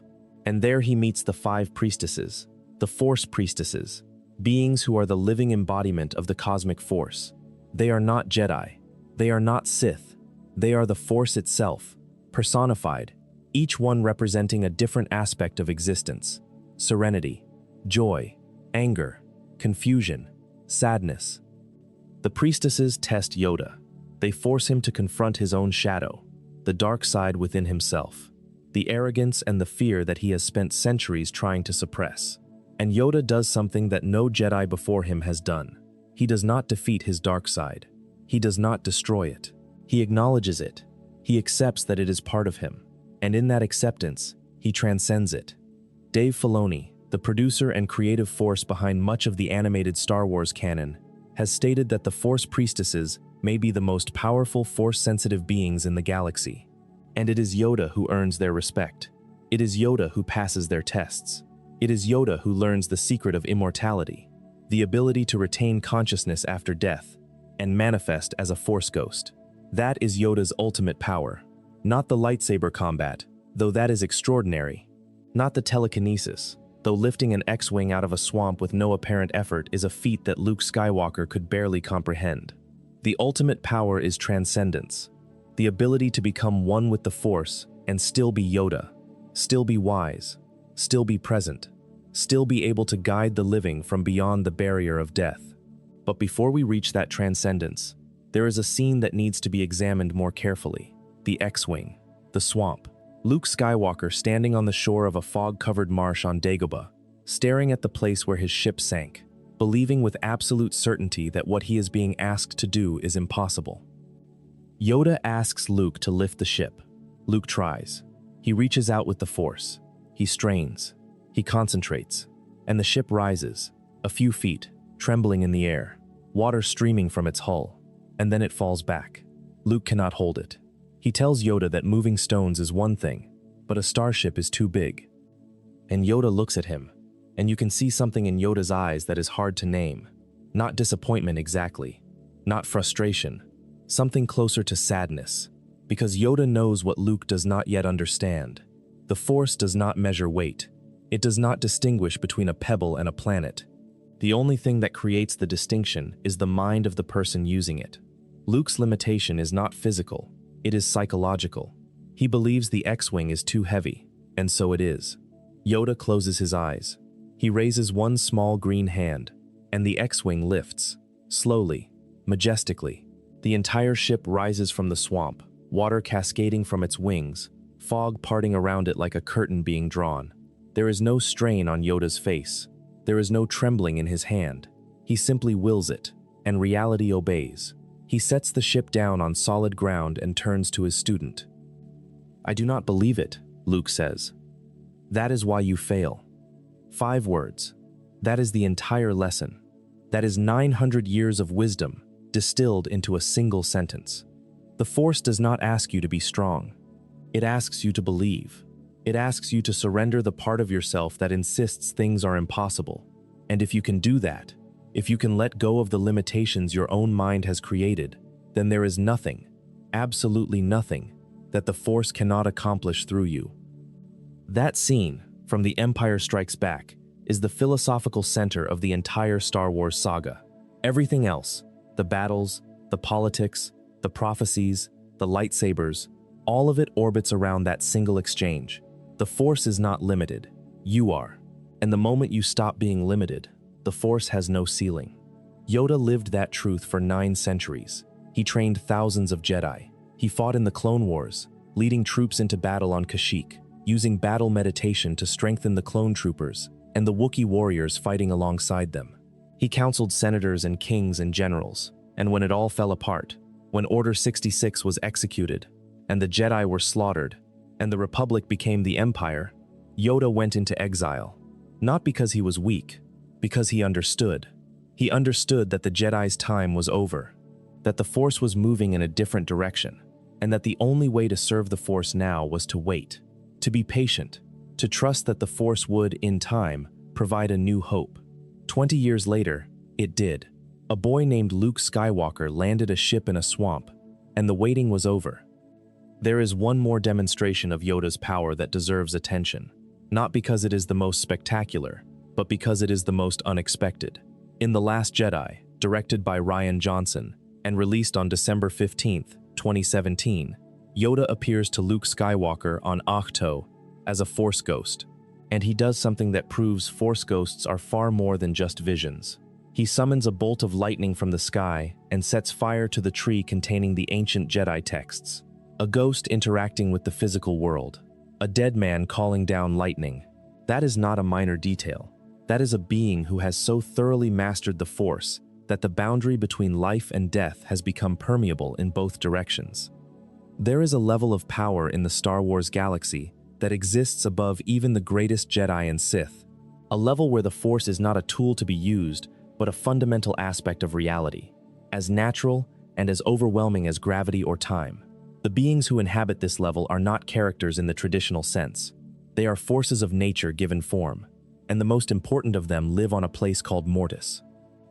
The Mortis arc of the Clone Wars, spanning Season 3, Episodes 15 through 17, Overlords, Altar of Mortis, and Ghosts of Mortis, which aired in January and February of 2011, is one of the most ambitious and philosophically dense pieces of storytelling in all of Star Wars. Anakin Skywalker, Obi-Wan Kenobi, and Ahsoka Tano are pulled out of normal space to a realm that exists inside the Force itself. And there they meet three beings who are the Force made flesh: the Father, the Son, the Daughter. The Father is the embodiment of balance, the neutral point between the light and the dark. The Daughter is the light side personified, creation and growth and life in its purest form. The Son is the dark side incarnate, entropy and destruction and the endless hunger of the void. Together, the three of them maintain the balance of the Force across the entire galaxy.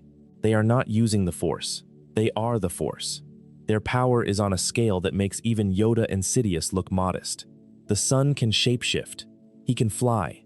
He can corrupt a living being's connection to the Force with a touch, as he does to Ahsoka, turning her into a dark side puppet. The Daughter can resurrect the dead, channeling the light side to restore life to a body from which it has already departed. The Father can suppress both of them simultaneously, holding the dark and the light in check through sheer force of will. And it is into this family drama, this cosmic scale struggle between fundamental aspects of reality, that Anakin Skywalker walks. The Father believes Anakin is the chosen one. He believes Anakin can take his place, can hold the balance between the Son and the Daughter, can become the new fulcrum of the Force. The test he devises is elegant and terrible. The Son takes Ahsoka hostage. The Daughter takes Obi-Wan. Both threaten to kill their captives unless Anakin chooses one side over the other. The Father tells Anakin to choose, and Anakin, instead of choosing, does something that should be impossible. He reaches out with both hands, one toward the Son and one toward the Daughter, and he pulls on the Force with such raw, overwhelming power that both beings, both embodiments of cosmic forces, are dragged to their knees. They release their captives. They revert from their transformed states to their humanoid forms, and Anakin stands between them, a mortal man holding two gods in check, and the Father nods. The test is passed. Think about the scale of what just happened. The Son is not a dark side user. He is the dark side. The Daughter is not a light side practitioner. She is the light side. And Anakin Skywalker, a human being with roughly 30 years of life experience and a decade of Jedi training, simultaneously overpowers both of them. He does not defeat them through technique or wisdom or strategy. He simply has more force than they can resist. That is raw power on a scale that the rest of the saga can only gesture at. That is the moment that defines Anakin Skywalker's potential. Not his midi-chlorian count, not his lightsaber skill. The fact that the Force itself, in the form of the Father, looked at Anakin and said, "You could be what I am. You could hold the balance of reality." That is the scale of power the Chosen One was meant to operate on. Of course, Anakin refuses. He cannot stay on Mortis. He has a war to fight. He has people he loves. And the Father, recognizing that Anakin is not ready, wipes his memory of the visions the Son showed him, visions of his own future, fall to the dark side. The Father then sacrifices himself, stabbing himself with the dagger of Mortis to strip the Son of his stolen power, and Anakin kills the weakened Son with a lightsaber strike. The three Force wielders die together. The balance they maintained is released back into the galaxy, and the story of how that balance is eventually restored becomes the story of the entire Skywalker saga. The Mortis arc tells you something crucial about the Force that the films only hint at. The Force is not just a power source. It is alive. It has aspects. It has something that resembles a will. And the beings who touch it most deeply are not the ones who use it most skillfully. They are the ones it chooses, the ones it moves through like water through a channel. The Chosen One is not the most skilled. The Chosen One is the most conducted. If you are still with us, a subscribe means the world. Thank you for listening. The Mortis gods represent the Force at its most cosmic, its most abstract. But there is a being who represents something equally vast and far more unsettling. A being who sat in the middle of the Force, not as its servant, not as its master, but as its witness, the Bendu. The Bendu appears in Star Wars Rebels Season 3, voiced by Tom Baker, and he is unlike anything else in the Star Wars canon.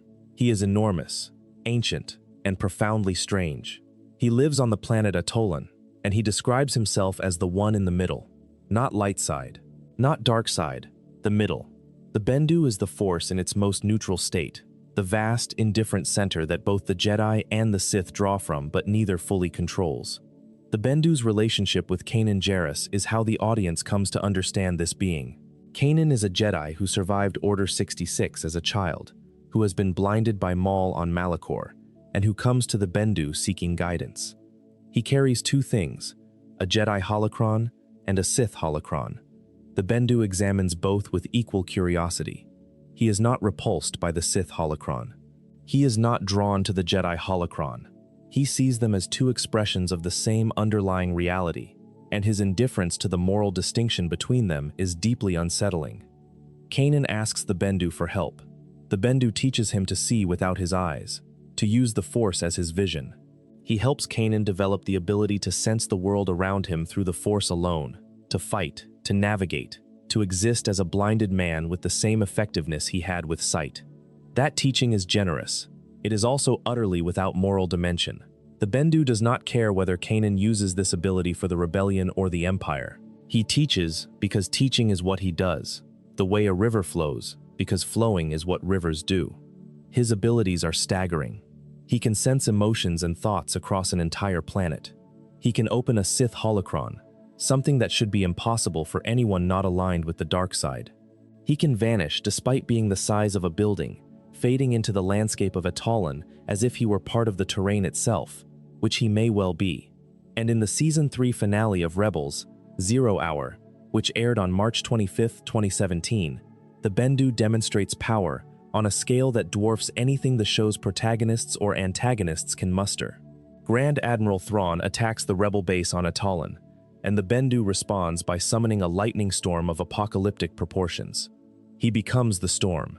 He projects his face onto the clouds themselves, a being of pure Force energy, raining destruction down on both sides of the conflict. The Bendu does not care about the light side or the dark side. He does not care about the Empire or the rebellion. He cares about balance. And when that balance is disturbed, when the conflict between light and dark comes to his doorstep, his response is not to choose a side. His response is annihilation. He attacks everyone, Imperial and Rebel alike. The Force, in its neutral state, is not benevolent. It is not malevolent. It is simply overwhelming. Thrawn's response to the Bendu is telling. He orders his forces to fire on the creature, and the Bendu falls. But when Thrawn approaches, the Bendu is gone. His body has vanished, and his voice echoes from everywhere and nowhere, telling Thrawn that he sees his defeat, not the defeat of the Empire, Thrawn's personal defeat, and then silence. The Bendu's power is not measurable on the same scale as a Jedi or a Sith. He exists on a different axis entirely. He does not fight for anything. He does not serve any cause. He simply is. And when you are dealing with a being who simply is, the categories of strongest and weakest stop meaning what they usually mean.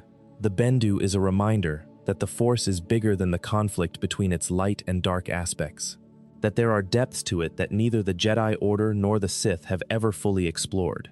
The cosmic aspects of the Force, the Mortis gods, the Force priestesses, the Bendu, these beings inhabit a level of power that is almost theological. But the Star Wars saga is, at its heart, not a story about gods.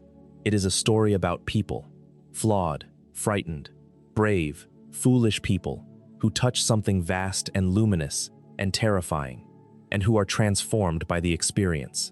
And there is no better example of this than the being who stands at the very top of the dark side's hierarchy. A man who was not born powerful, a man who chose power, methodically, over the course of decades, and who became the most dangerous Sith Lord in recorded history. His name is Sheev Palpatine. His Sith title is Darth Sidious, and his story is the story of what happens when intelligence and patience are combined with a connection to the dark side of the Force that is virtually bottomless. Palpatine's most terrifying Force ability is not Force lightning, though his mastery of that power is unmatched. It is not telekinesis, though he can move objects on a scale that few other Force users can approach. It is not even his ability to corrupt others, to find the cracks in a person's soul and pour the dark side into them until they shatter. Palpatine's most terrifying Force ability is concealment. For decades, Darth Sidious hid his true nature from the Jedi Order. He walked among the most Force-sensitive beings in the galaxy, beings who had spent their entire lives learning to read the currents of the Force, beings who could sense a disturbance in the Force from across the stars, and none of them saw him. He sat across from Yoda in the same room. He spoke with Mace Windu. He interacted with the Jedi Council repeatedly over the course of years, and not one of them sensed the dark side radiating from him. Not one. This needs to be stated plainly. The most powerful Sith Lord in history spent decades pretending to be a harmless politician, and the entire Jedi Order believed him. That is not just Force concealment. That is the weaponization of perception itself. Sidious did not just hide his dark side presence. He projected an entirely false persona, so convincing that the Jedi, whose entire existence was built on sensing the truth beneath surfaces, were completely fooled. In The Phantom Menace, Palpatine is a senator from Naboo. He is sympathetic. He is helpful. He is the kind of political figure who says the right things and seems genuinely concerned about the well-being of his home planet. He manipulates the Trade Federation into blockading Naboo, then uses the resulting crisis to get himself elected Supreme Chancellor, and the Jedi help him do it. They do not realize that the crisis and the solution are both his creation. The manipulation is so complete that the victims are actively assisting the manipulator. By the time of Revenge of the Sith, Palpatine has spent over a decade as Supreme Chancellor. He has used the Clone Wars, a conflict he secretly engineered on both sides, to accumulate emergency powers. He has positioned himself as the indispensable leader, the only man who can navigate the galaxy through this terrible war. And then he reveals himself, not to the galaxy, to one person, to Anakin Skywalker. The scene in the Opera House, where Palpatine tells Anakin the story of Darth Plagueis the Wise, is one of the most brilliantly constructed scenes in the saga. Palpatine does not say, "I am a Sith Lord." He does not need to. He tells Anakin a story about a Sith who learned to manipulate the midi-chlorians to create life and to prevent death. He tells it casually, as if it is merely an interesting historical anecdote, and he watches Anakin's reaction. He knows that Anakin is terrified of losing Padme. He knows that the fear of loss is the crack in Anakin's armor, and he pours the dark side into that crack with surgical precision. "Is it possible to learn this power?" Anakin asks, and Palpatine responds with 5 words that change the course of galactic history. "Not from a Jedi." Think about the engineering required to make that moment work. Palpatine has spent over a decade building a relationship with Anakin. He has been the kindly mentor, the sympathetic ear, the one person in Anakin's life who does not lecture him, does not judge him, does not tell him to suppress his emotions. While the Jedi Council treats Anakin as a weapon to be deployed, Palpatine treats him as a person. He asks about his feelings. He validates his frustrations. He tells him he is special, that the Jedi are holding him back, that his power is being wasted. And it is all a lie. Every warm word, every sympathetic nod, every seemingly kind gesture, all of it is calibrated, with the precision of a master manipulator who has the Force itself at his disposal, to produce this exact moment, this exact question, this exact choice. Palpatine did not seduce Anakin to the dark side in a single conversation. He spent 13 years preparing the ground. He planted seeds of doubt about the Jedi Order. He nurtured Anakin's fear. He positioned himself as the only person who could offer what Anakin desperately needed, a way to save the woman he loved. The opera scene, originally written by George Lucas to take place in Palpatine's office, was relocated during filming to the Galaxy's Opera House, where a performance of Squid Lake plays in the background. Lucas realized he had too many scenes set in the same office, and the change is inspired because the Opera House setting does something the office could not. It makes Palpatine's manipulation look civilized, cultural, refined. He is not scheming in a dark room. He is enjoying the arts while casually dropping the most consequential piece of information in the history of the galaxy. The contrast between the setting and the content is the entire character in a single image. Sidious lives in the gap between appearance and reality. He always has.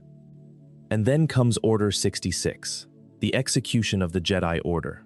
This is the moment where Sidious's decades of planning reach their culmination, and it is also the moment where his Force power operates on a scale that is easy to overlook because it does not involve lightsabers or lightning. Order 66 is, on the surface, a military command. Palpatine contacts the clone commanders across the galaxy and tells them to execute their Jedi generals.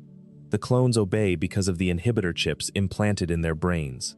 But there is a Force dimension to this moment that the films only hint at, and that the Clone Wars makes explicit.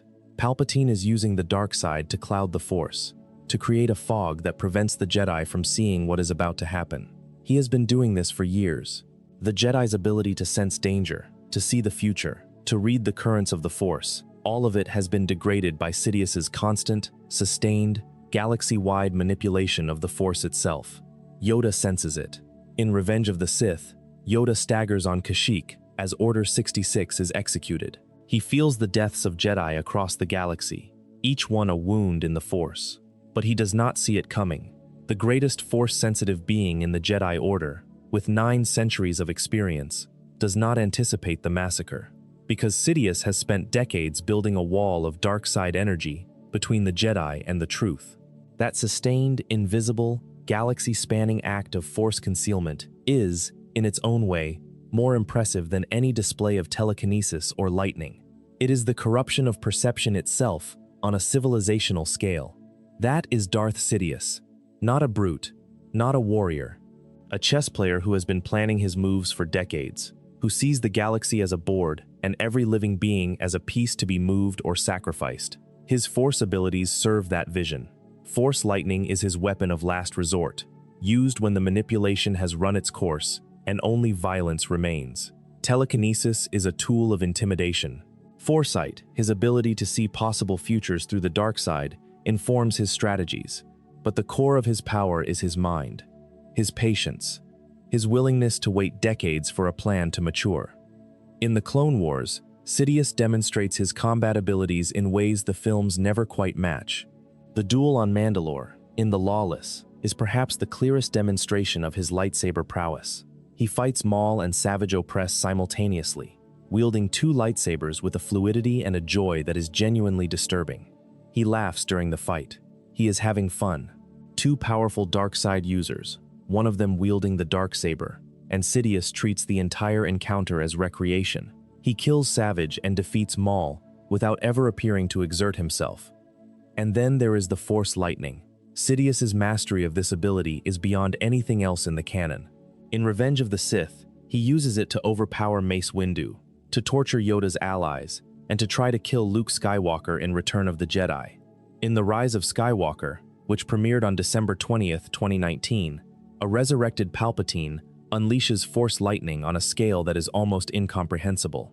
He fires a blast of dark side energy into the sky that disables an entire fleet of starships, hundreds of vessels, crippled by a single burst of lightning from a single man.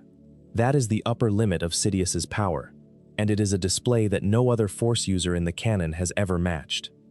The Rise of Skywalker complicates Palpatine's story considerably. His survival, through essence transfer and cloning, through the Sith eternal cult on the hidden world of Exegol, through sheer refusal to accept death, is the ultimate expression of the Sith philosophy. Power at any cost. Immortality through will. The dark side promises that death can be defeated, and Sidious is the living, or semi-living, proof that the promise is real, even if the result is monstrous. His cloned body is decaying. His connection to the Force sustains him, but does not heal him. He is a ruin animated by dark side energy, and he is still the most dangerous being in the galaxy. His ultimate defeat comes from the Force Dyad, Rey and Ben Solo, the 2 halves of a connection in the Force that is a power like life itself, channel their combined strength against him. Rey takes the power of every Jedi who has ever lived, channeled through her, and redirects Palpatine's own lightning back at him, destroying him at last. It takes the combined spiritual force of every Jedi in history to bring down one Sith Lord. That is Darth Sidious. That is the scale of the threat he represents. The fact that it takes every Jedi who has ever lived to destroy Palpatine leads us naturally to the beings who did the destroying. The Force Dyad, Rey and Ben Solo, 2 people connected by the Force in a way that had not been seen for generations. A bond so deep and so powerful that it transcended space, time, and even death. Ben Solo is the son of Han Solo and Leia Organa, the grandson of Anakin Skywalker, the nephew of Luke Skywalker. The Force runs through his bloodline like a river, and his potential is staggering. Luke himself, the legendary Jedi who defeated the Empire, trained Ben. And then something went wrong. Exactly what went wrong depends on who is telling the story. which is itself one of the most interesting storytelling decisions in the sequel trilogy. Luke saw a darkness in Ben. He had a moment of weakness, a brief terrible impulse to end the threat before it grew. And that impulse, that single moment of fear, was enough to push Ben over the edge. Ben Solo became Kylo Ren. He joined the Knights of Ren. He became Snoke's enforcer, the master of the First Order's dark side forces. And his Force abilities, even before his full potential was realized, were extraordinary. In The Force Awakens, which premiered on December 18, 2015, Kylo Ren demonstrates a Force ability that no other dark side user in the films had shown before. He stops a blaster bolt in mid-air, not deflects it, not absorbs it. He freezes it. The bolt hangs in the air, suspended, vibrating with contained energy, while Kylo Ren conducts an entire interrogation. He walks away. He returns, and when he finally releases the bolt, it flies to its target as if nothing happened. The casual display of that level of telekinetic control, the precision required to hold a plasma bolt frozen in three-dimensional space while going about your business, is one of the most impressive single Force feats in any Star Wars film. He can also extract thoughts from unwilling minds. He does this to Poe Dameron, ripping information out of a trained Resistance pilot's head through sheer force of will. He can induce sleep with a gesture. He can sense emotions and intentions across vast distances. And when his connection to Rey activates, he can see her, speak to her, and eventually touch her across the gulf of space, their Force bond creating a bridge that should be physically impossible. The Force Dyad is described in The Rise of Skywalker as something that had not been seen for generations. It is a phenomenon where two Force-sensitive individuals share a connection so deep that they are essentially two halves of a single entity in the Force. Palpatine himself describes it as a power like life itself, a dyad in the Force. And the way the sequel trilogy portrays this connection is among the most visually inventive depictions of the Force in the entire saga. When the dyad activates, the physical spaces that Rey and Kylo Ren occupy begin to bleed into each other. They are on different planets, in different star systems, and yet they can see each other as if they are standing in the same room. Water from Rey's surroundings transfers to Kylo's. Objects in one location become visible in the other. During one of their connections, Kylo reaches out and takes a necklace from Rey's neck, physically removing an object from one location and bringing it to another across what might be thousands of light years. That is not telepathy. That is teleportation. That is a folding of space itself through the Force, a feat that no other Force user in the canon has demonstrated. Their lightsaber duels across the Force bond are particularly remarkable. In The Rise of Skywalker, they fight across the bond while being on entirely different planets. Rey is on one world, Kylo Ren is on his Star Destroyer, and yet they duel, their lightsabers clashing in a space that exists between their two locations, each of them physically present in their own world while simultaneously engaging in combat in the others. Objects are knocked over. The environment responds. It is not a vision. It is real, and it is happening in two places at once. The Dyad's most powerful expression, however, is not combat. It is sacrifice. And understanding that sacrifice requires understanding Ben Solo's journey back to the light. There is a scene in The Rise of Skywalker where Ben Solo stands on the ruins of the second Death Star. He has just fought Rey. She has stabbed him with his own lightsaber.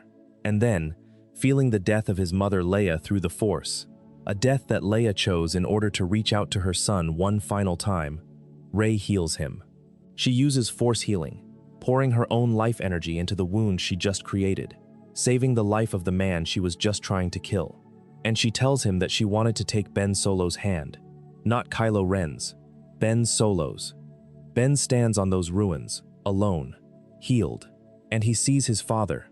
Han Solo appears to him, not as a Force ghost, because Han is not Force sensitive, but as a memory, a manifestation of Ben's own mind and heart, reaching for the thing he has been running from since the moment he killed his father on Starkiller Base.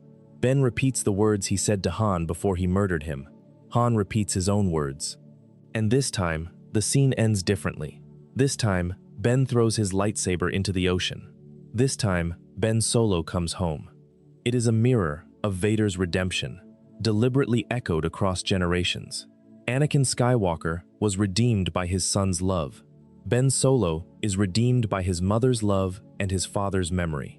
The Skywalker line carries redemption in its blood the way it carries the Force. On Exegol, Ben Solo arrives to help Rey fight Palpatine. He has no lightsaber. He has no army.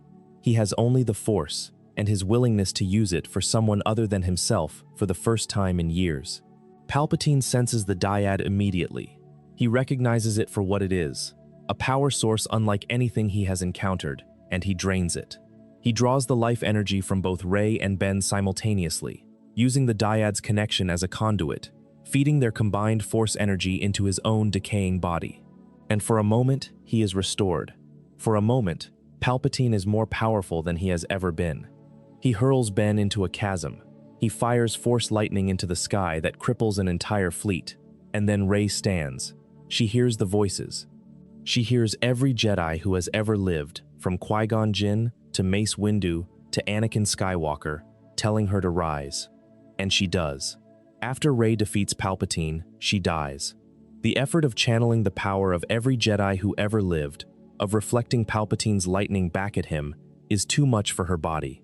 She dies. And Ben, who has climbed out of the chasm, broken and bleeding, who has only just returned to the light side, who has only just become Ben Solo again, crawls to her body and uses the Force to transfer his own life energy into her. He brings her back from death, and then he dies. He fades away, becoming one with the Force, the way his grandfather did, the way his uncle did, the way his mother did. The ability to resurrect the dead, that is the power of the Force Dyad. That is the power that Palpatine spent decades trying to learn from Darth Plagueis, the power he promised to Anakin Skywalker, the power that the Sith have chased for millennia. And it is not a dark side power, it is a light side power, born from a connection so deep and so selfless that one person will trade their existence to restore another's. The dark side can extend life, it can cheat death, it can transfer consciousness into cloned bodies, but it cannot do what Ben Solo does in that final moment. It cannot give without taking. It cannot sacrifice without expecting something in return. The tragedy of Ben Solo is the tragedy of Anakin Skywalker in miniature. Both were seduced by the dark side. Both committed terrible acts. Both were redeemed by love. And both died in the act of saving someone else. The Skywalker saga is, in its final shape, a story about the same fall and the same redemption, repeated across 3 generations, each time with a different flavor, but the same essential truth at its core. Love is stronger than the dark side. It always has been. It always will be. Rey's side of the Dyad is equally significant. Rey begins the sequel trilogy as a scavenger on Jakku, a nobody from nowhere, surviving on scraps and waiting for a family that will never come back. Her connection to the Force is latent and untrained, but it is immense. She picks up a lightsaber and defeats Kylo Ren, a trained Force user, in their first encounter in The Force Awakens, though Kylo is wounded from Chewbacca's bowcaster and emotionally destabilized from killing his father. She uses a Jedi mind trick with no training, turning the technique on a stormtrooper after failing twice and succeeding on the 3rd attempt, a progression that suggests she is learning in real time, downloading abilities through the Force the way a computer downloads software. She lifts an avalanche of boulders to open a path for the Resistance on Crate. She instinctively knows how to use abilities that other Jedi spend years learning. The sequel trilogy asks an important question about Rey's power. Where does it come from? Is it the Palpatine bloodline? Is it the Dyad? Is it the Force itself, choosing its champion? The answer, the trilogy suggests, is all 3, and none of them individually. Rey is powerful because the Force needs her to be. The galaxy is out of balance. The dark side has cheated death, and the Force, which always moves toward balance, has created a counterweight. Rey is not powerful because she deserves to be, or because she earned it. She is powerful because the Force willed her into existence as an answer to a question the galaxy did not know it was asking. The reveal that she is Palpatine's granddaughter, the descendant of the most powerful Sith Lord in history, complicates her story considerably. Her raw power makes more sense in that context, but the story's point is that bloodline is not destiny. Rey does not become a Sith. She does not follow the path the dark side has laid out for her. She chooses the light, and in doing so, she redefines what the Skywalker name means. She takes the name not by blood but by choice. and the galaxy that gave birth to Darth Sidious now gives birth to Rey Skywalker, a Force user who combines Palpatine's raw power with the Skywalker legacy of hope and redemption. In The Rise of Skywalker, Rey demonstrates power on a scale that places her among the very strongest Force users in the canon. She uses Force lightning, accidentally, destroying a transport ship with a single burst of uncontrolled dark side energy. That moment terrifies her. She did not mean to do it. She did not want to do it. The dark side simply erupted from her, and someone died. It is the clearest demonstration of her Palpatine heritage, the proof that the same destructive power that flows through her grandfather flows through her. And her response is not to embrace it. Her response is horror, guilt, fear. She is her grandfather's descendant, but she is not her grandfather. The power is the same. The choice is different. She uses Force healing, restoring a wounded serpent on Pasaana, and later healing Ben Solo's mortal wound after their duel on the ruins of the second Death Star. She channels the collective power of every Jedi who has ever lived, a moment that is both deeply personal and cosmically vast. Every voice, every spirit, every lineage flowing through her. Obi-Wan, Anakin, Yoda, Mace Windu, Qui-Gon, Ahsoka, Kanan, Luke, Leia, all of them, speaking to her, telling her to rise, telling her she is not alone, telling her that the Force has always been with her. And Rey rises. And the dark side, in the person of Palpatine, falls for the last time. If you have made it this far, thank you. A subscribe helps us bring you more of these. We have discussed warriors and schemers, monks and monsters, gods who embody the Force, and mortals who channel it. But there is one Force user we have not yet fully examined, and he may be the most significant of them all. Not because he is the most powerful by any single metric, but because his journey encompasses the entire arc of the saga, from farm boy to legend to ghost. His name is Luke Skywalker, and the story of his power in the Force is the story of Star Wars itself. Luke Skywalker begins his journey in A New Hope, which premiered on May 25, 1977. He is a 19-year-old moisture farmer on Tatooine who has never left his home planet. His connection to the Force is entirely untrained. He has never held a lightsaber. He has never meditated. He has never reached out with his feelings. He is, by every measurable standard, the least impressive Force user in the galaxy. And then Obi-Wan Kenobi hands him his father's lightsaber, and everything changes.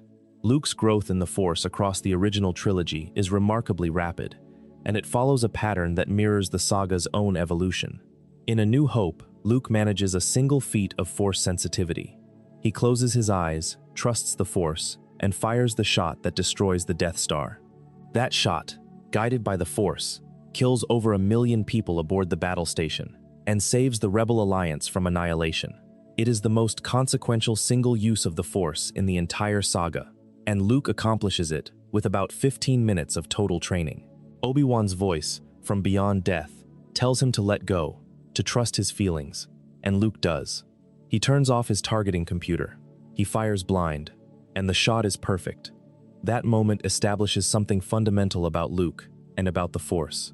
Luke does not command the Force. He does not direct it. He surrenders to it. He lets go, and the Force, flowing through him unobstructed, does what needs to be done. This is the opposite of how Palpatine uses the Force, or how Vader uses it, or how the Sith use it generally. They impose their will on the Force. Luke lets the Force impose its will on him. And the result is a shot that changes the course of galactic history. By The Empire Strikes Back, which premiered on May 21, 1980, Luke has developed considerably. On Hoth, he senses Obi-Wan's Force ghost appearing to him in the frozen wilderness, directing him to the Dagobah system. In the Wampa's cave, he summons his lightsaber from a snowbank using telekinesis while hanging upside down, his feet frozen to the ceiling, blood rushing to his head, the creature that captured him sleeping nearby. He has not been trained in telekinesis. He has never pulled an object to him with the Force before. But the Force does not wait for formal training. It responds to need, to desperation, to the instinctive reach of a mind that is connected to it, and the lightsaber flies from the ice into Luke's hand. His training on Dagobah with Yoda is the crucible that shapes everything that follows. Yoda is not a gentle teacher. He is demanding, eccentric, and sometimes cruel in his methods. He has Luke running through the swamp with Yoda on his back. He has him standing on one hand, stacking rocks with the Force, while balancing his entire body weight on a single palm. He is testing Luke's patience as much as his power, and Luke fails the patience test repeatedly.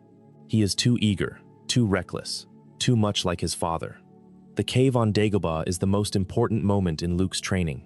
Yoda sends him into a dark cave, strong with the dark side of the Force, and tells him that he will find inside only what he brings with him. Luke brings his lightsaber, against Yoda's advice. Inside the cave, he encounters a vision of Darth Vader. He fights the vision. He beheads it, and the helmet of the vision splits open, and inside is Luke's own face. The cave is showing him his future.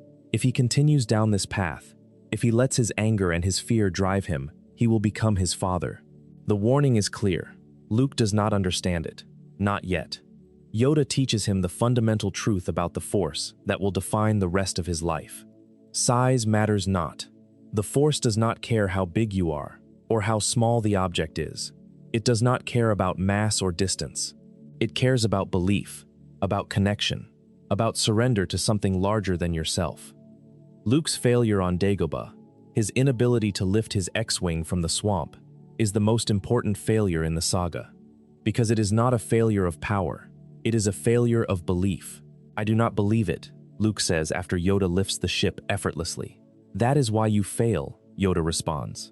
The limitation is not in Luke's body or his midi-chlorian count. The limitation is in his mind. And the rest of Luke's story is the story of that limitation dissolving, slowly, painfully, over the course of decades.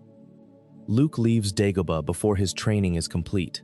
He has sensed his friends in danger on Cloud City. Yoda and Obi-Wan both warn him that he is not ready, that he is walking into a trap, that he will be destroyed. Luke goes anyway, because that is who he is. He cannot sit and meditate while the people he loves are suffering. He is his father's son.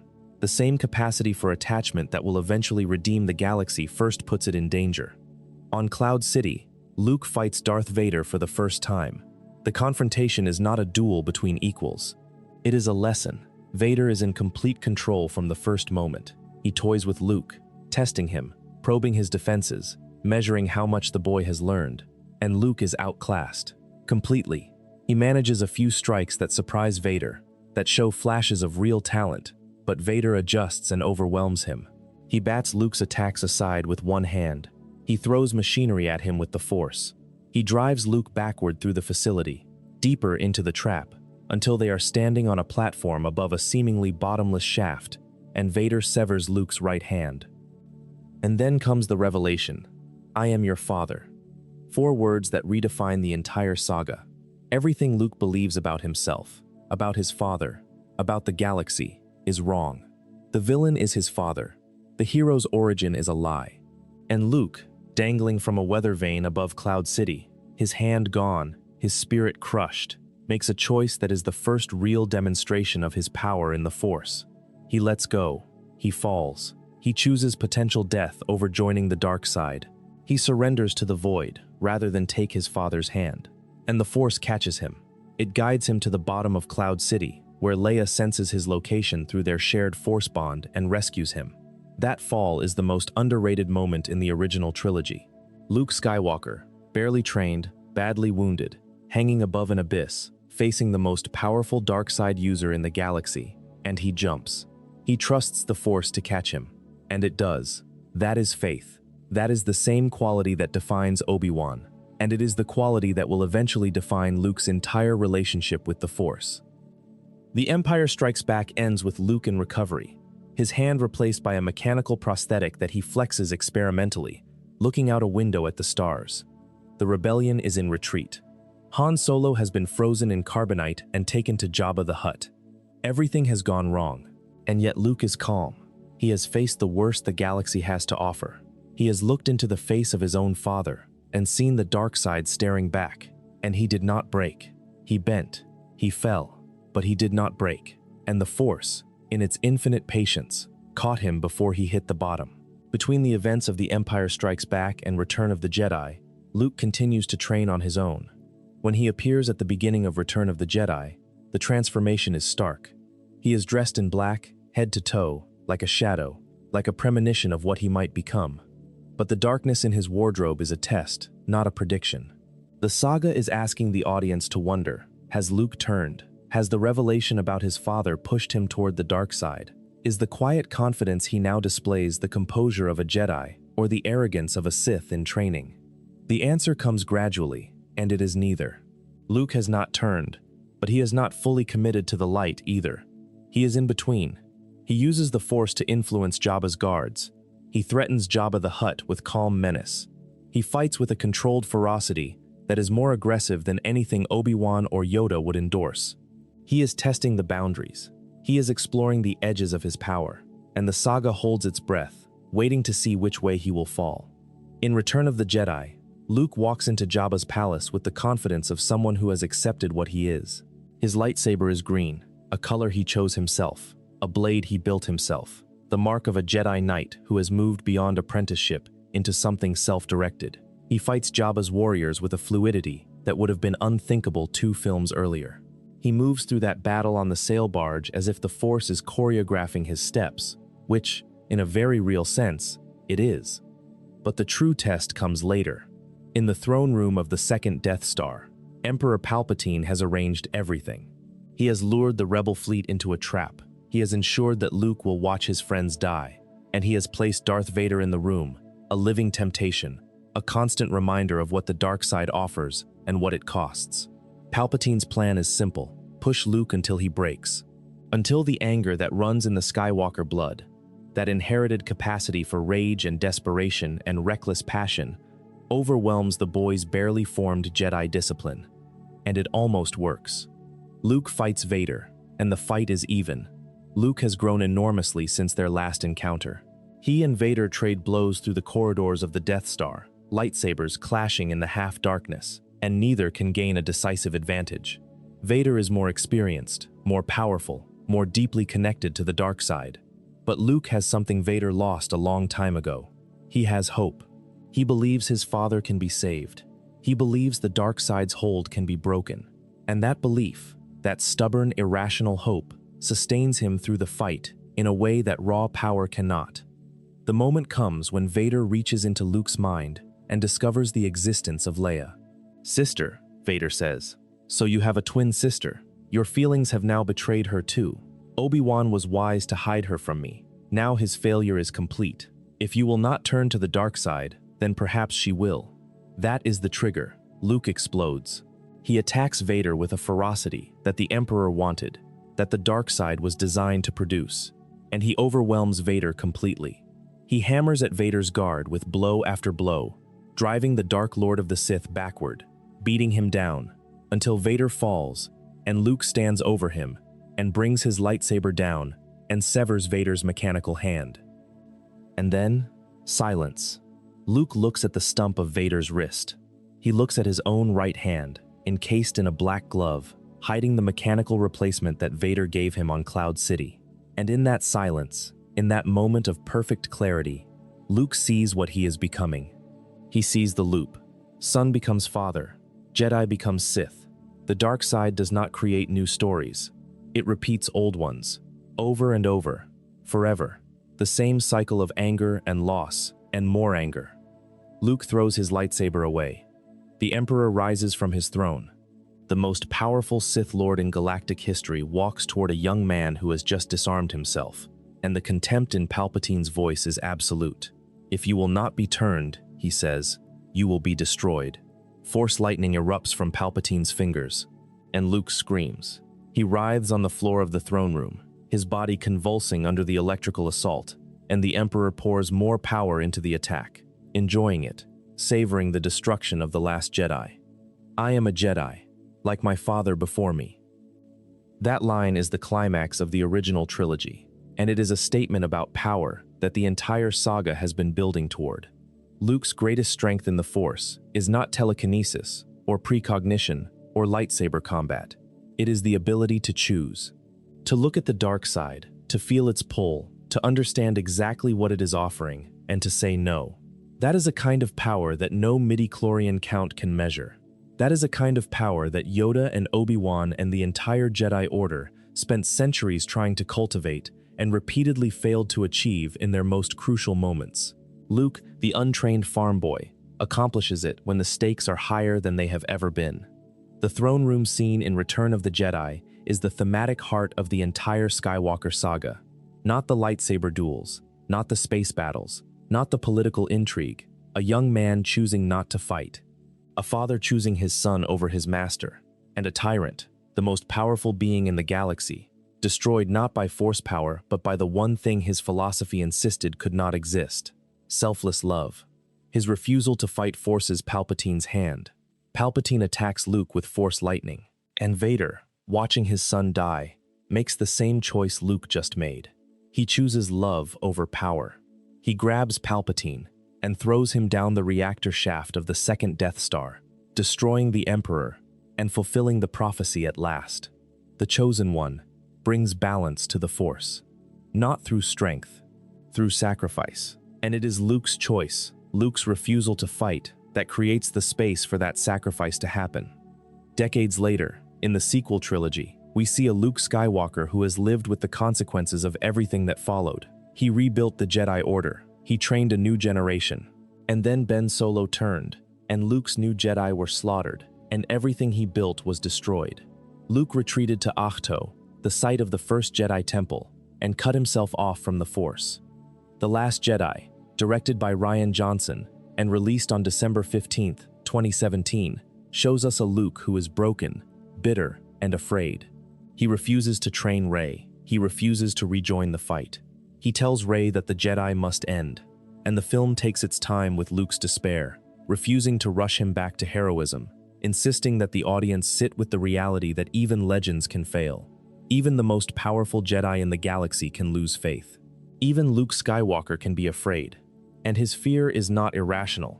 It is not the fear of a coward. It is the fear of a man who has seen what happens when powerful Force users are shaped by flawed institutions. The Jedi Order trained Anakin Skywalker and produced Darth Vader. Luke Skywalker trained Ben Solo and produced Kylo Ren. 2 generations, the same result. The same well-intentioned teaching producing the same catastrophic outcome. Luke looks at that pattern and draws a conclusion that is understandable, even if it is wrong. He concludes that the Jedi are the problem, that the cycle of training Force users and watching them fall is built into the system, that the kindest thing he can do for the galaxy is to let the Jedi die with him. Rey challenges this. She needs a teacher. She needs someone to show her the way. And Luke, reluctantly, grudgingly, agrees to give her 3 lessons. The first lesson is about reaching out with the Force. He tells her to breathe, to close her eyes, to feel the energy around her. And when she does, something happens that surprises even Luke. Rey reaches out and touches the Force with a power and a directness that is almost alarming. She feels the island, and she feels the life in it, the warmth and the cold, the growth and the decay, the balance between creation and destruction. And she feels something else, a darkness beneath the island, calling to her. Luke sees her drawn toward it, and he is afraid, because he has seen this before. He has seen power drawn to darkness, and he knows how the story ends. The second lesson is about the failure of the Jedi. Luke takes Rey to the ruins of the ancient Jedi Temple on Ahsoka and tells her the truth about the Jedi Order, that at the height of their power, they allowed Darth Sidious to rise, to create the Empire, to destroy them.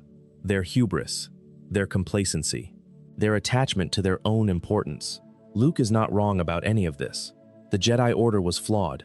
It did fail, but Rey pushes back. She tells Luke that the galaxy needs the Jedi, and Luke cannot quite bring himself to disagree. The turning point comes when Yoda appears. The Force ghost of the 900-year-old Grand Master materializes on the cliff beside Luke, and for the first time in the film, Luke is not the oldest or wisest person in the scene. Yoda tells Luke that failure is the greatest teacher, that the mistake is not in training the next generation. The mistake is in believing you can control them. We are what they grow beyond, Yoda says. That is the true burden of all masters. That line is the key that unlocks Luke, not because it tells him something new, because it reminds him of something old. The Force is not a curriculum. It is not a system. It is not something you teach and control and hope for the best. It is a living thing, and the people who touch it will make their own choices, and some of those choices will be terrible, and that does not mean the teaching was wrong. It means the students are free. And freedom, for all its dangers, is the whole point. But the Force is patient. It waits. And when Luke finally opens himself to it again, what he does is unprecedented. In the climax of The Last Jedi, Luke Skywalker projects an image of himself across the galaxy. He is on Ahsoka, the battle is on Crait, and yet there he is, standing in front of the entire First Order, facing down Kylo Ren, looking exactly as Ben Solo remembers him. He duels Kylo Ren, he taunts him, he dodges every attack, and he is not there. He is a projection, a phantom, an image made of pure Force energy, transmitted across light years of space with such fidelity that even Kylo Ren, a powerful Force user, cannot tell the difference. Force projection. The technique is described in the film as so taxing that it can kill the user. Luke knows this. He does it anyway. He buys the Resistance time to escape. He confronts the darkness he helped create without raising his weapon. He teaches Kylo Ren and the audience one final lesson. The strongest move in the Force is not to strike, it is to endure, to be present, to give your enemies something to hit, and to have it mean nothing. Luke dies on Ahsoka. He sits on a rock, watching the twin suns set, and he becomes one with the Force. It is the most peaceful death in Star Wars. No violence, no struggle. Just a man who has made his final choice, who has done his final act of service, who has proven that a Jedi's power is measured not by what they can destroy, but by what they can inspire. There is a detail about Luke's projection on Crait that is easy to miss, and that reveals the depth of his intention. The Luke that appears on Crait looks younger than the Luke who is sitting on Ahsoka. His hair is darker, his beard is trimmed. He is carrying the lightsaber that was destroyed in the confrontation with Kylo Ren aboard Snoke's ship, the one that was torn apart when he and Rey fought over it with the Force. Kylo Ren has seen that lightsaber destroyed. He knows it no longer exists. And yet, there is Luke holding it. If Kylo Ren were thinking clearly, he would know immediately that something is wrong. But he is not thinking clearly. He is blinded by rage, and Luke is counting on that. The projection is not just a display of power, it is a lesson. Luke is showing Kylo Ren exactly what he wants to see, the image of the enemy that Kylo has built in his mind, the version of Luke Skywalker that justifies Kylo's anger and his turn to the dark side. And he is letting that image be defeated. He is giving Kylo the satisfaction of destroying it, except that destroying it accomplishes nothing, because it was never real. That is the lesson Luke is trying to teach, and it is the same lesson the saga has been teaching from the beginning. The dark side feeds on illusions, on fantasies of control, on the belief that destroying your enemy will make you whole. Luke lets Kylo Ren destroy an illusion, and the Resistance escapes through the back of the base while Kylo is occupied with a ghost. The Force projection kills Luke. He pours everything he has into maintaining it, every ounce of life energy, every scrap of Force connection, and when it is done, when the Resistance is safe, and the projection has faded, and the lesson has been delivered, Luke Skywalker has nothing left. He sits on his rock on Ahsoka, the island where the first Jedi built their temple, and he watches the twin suns set over the ocean. Two suns, just like Tatooine, just like the moment, decades ago, when a farm boy looked at the horizon and dreamed of being somewhere else. The circle is complete. Luke becomes one with the Force. His body vanishes. His robes settle on the rock. And somewhere in the galaxy, a story begins to spread about a single Jedi who stood against the entire First Order and lived. The story is not true, strictly speaking. Luke did not survive Crait, but the legend is true. A Jedi stood, a Jedi resisted, a Jedi showed the galaxy that hope is not dead. And that legend, that spark, ignites the fire that will eventually bring the First Order down. And he is not gone. Like Obi-Wan before him, like Yoda before him, Luke becomes a Force ghost. He appears to Rey in The Rise of Skywalker. He catches the lightsaber she throws away, echoing the moment she first offered it to him, and he tossed it over his shoulder. He tells her that a Jedi's weapon deserves more respect. And then he lifts his old X-Wing out of the ocean, the same model of ship that Yoda pulled from the swamp on Dagobah decades earlier. The student has become the master. The lesson that Luke could not learn in his 20s, the lesson that Yoda demonstrated with quiet authority on a foggy marsh, Luke now performs with the same ease. Size matters not. Distance matters not. Even death matters not. There is something deeply moving about that moment. Luke Skywalker, the boy who could not lift a starship, lifting a starship as a ghost. The failure on Dagobah, redeemed not in life but in death. The lesson that took a lifetime to learn, applied effortlessly from beyond the grave. It is the Force's version of a promise kept. You will get there. It may take longer than you expect. You may not be alive when it happens, but you will get there. The Force is patient. It always has been. Luke Skywalker's power in the Force is the power of the saga itself. He is the proof that the Force is not about raw strength or ancient bloodlines or mystical chosen ones. It is about the choices ordinary people make in extraordinary circumstances. Luke was never the most powerful Force user by any quantifiable metric. His father had a higher midi-chlorian count. Palpatine had more knowledge. Yoda had more experience. But Luke had something none of them had. He had the ability to face the worst the galaxy could throw at him and still choose compassion. That brings us, at last, to the being who sits at the center of everything, the heart of the saga, the axis on which the entire story turns, the Chosen One, Anakin Skywalker. There is a version of this story where Anakin is simple, where he is the most powerful Force user, because his midi-chlorian count is the highest, because the prophecy says so, because he was born of the Force itself. And that version is not wrong, exactly, but it is incomplete. Anakin Skywalker's power in the Force is not just a matter of numbers or destiny. It is a matter of what the Force asked of him, what he gave, and what it cost. Anakin Skywalker was born on Tatooine, a slave to Shmi Skywalker. He had no father. The Jedi Master Qui-Gon Jinn, upon testing Anakin's blood, discovered a midi-chlorian count that exceeded 20,000. For context, Yoda's count is believed to be in the range of roughly 18,000, making Anakin, as a 9-year-old boy, more strongly connected to the Force than the greatest Jedi Master in recorded history.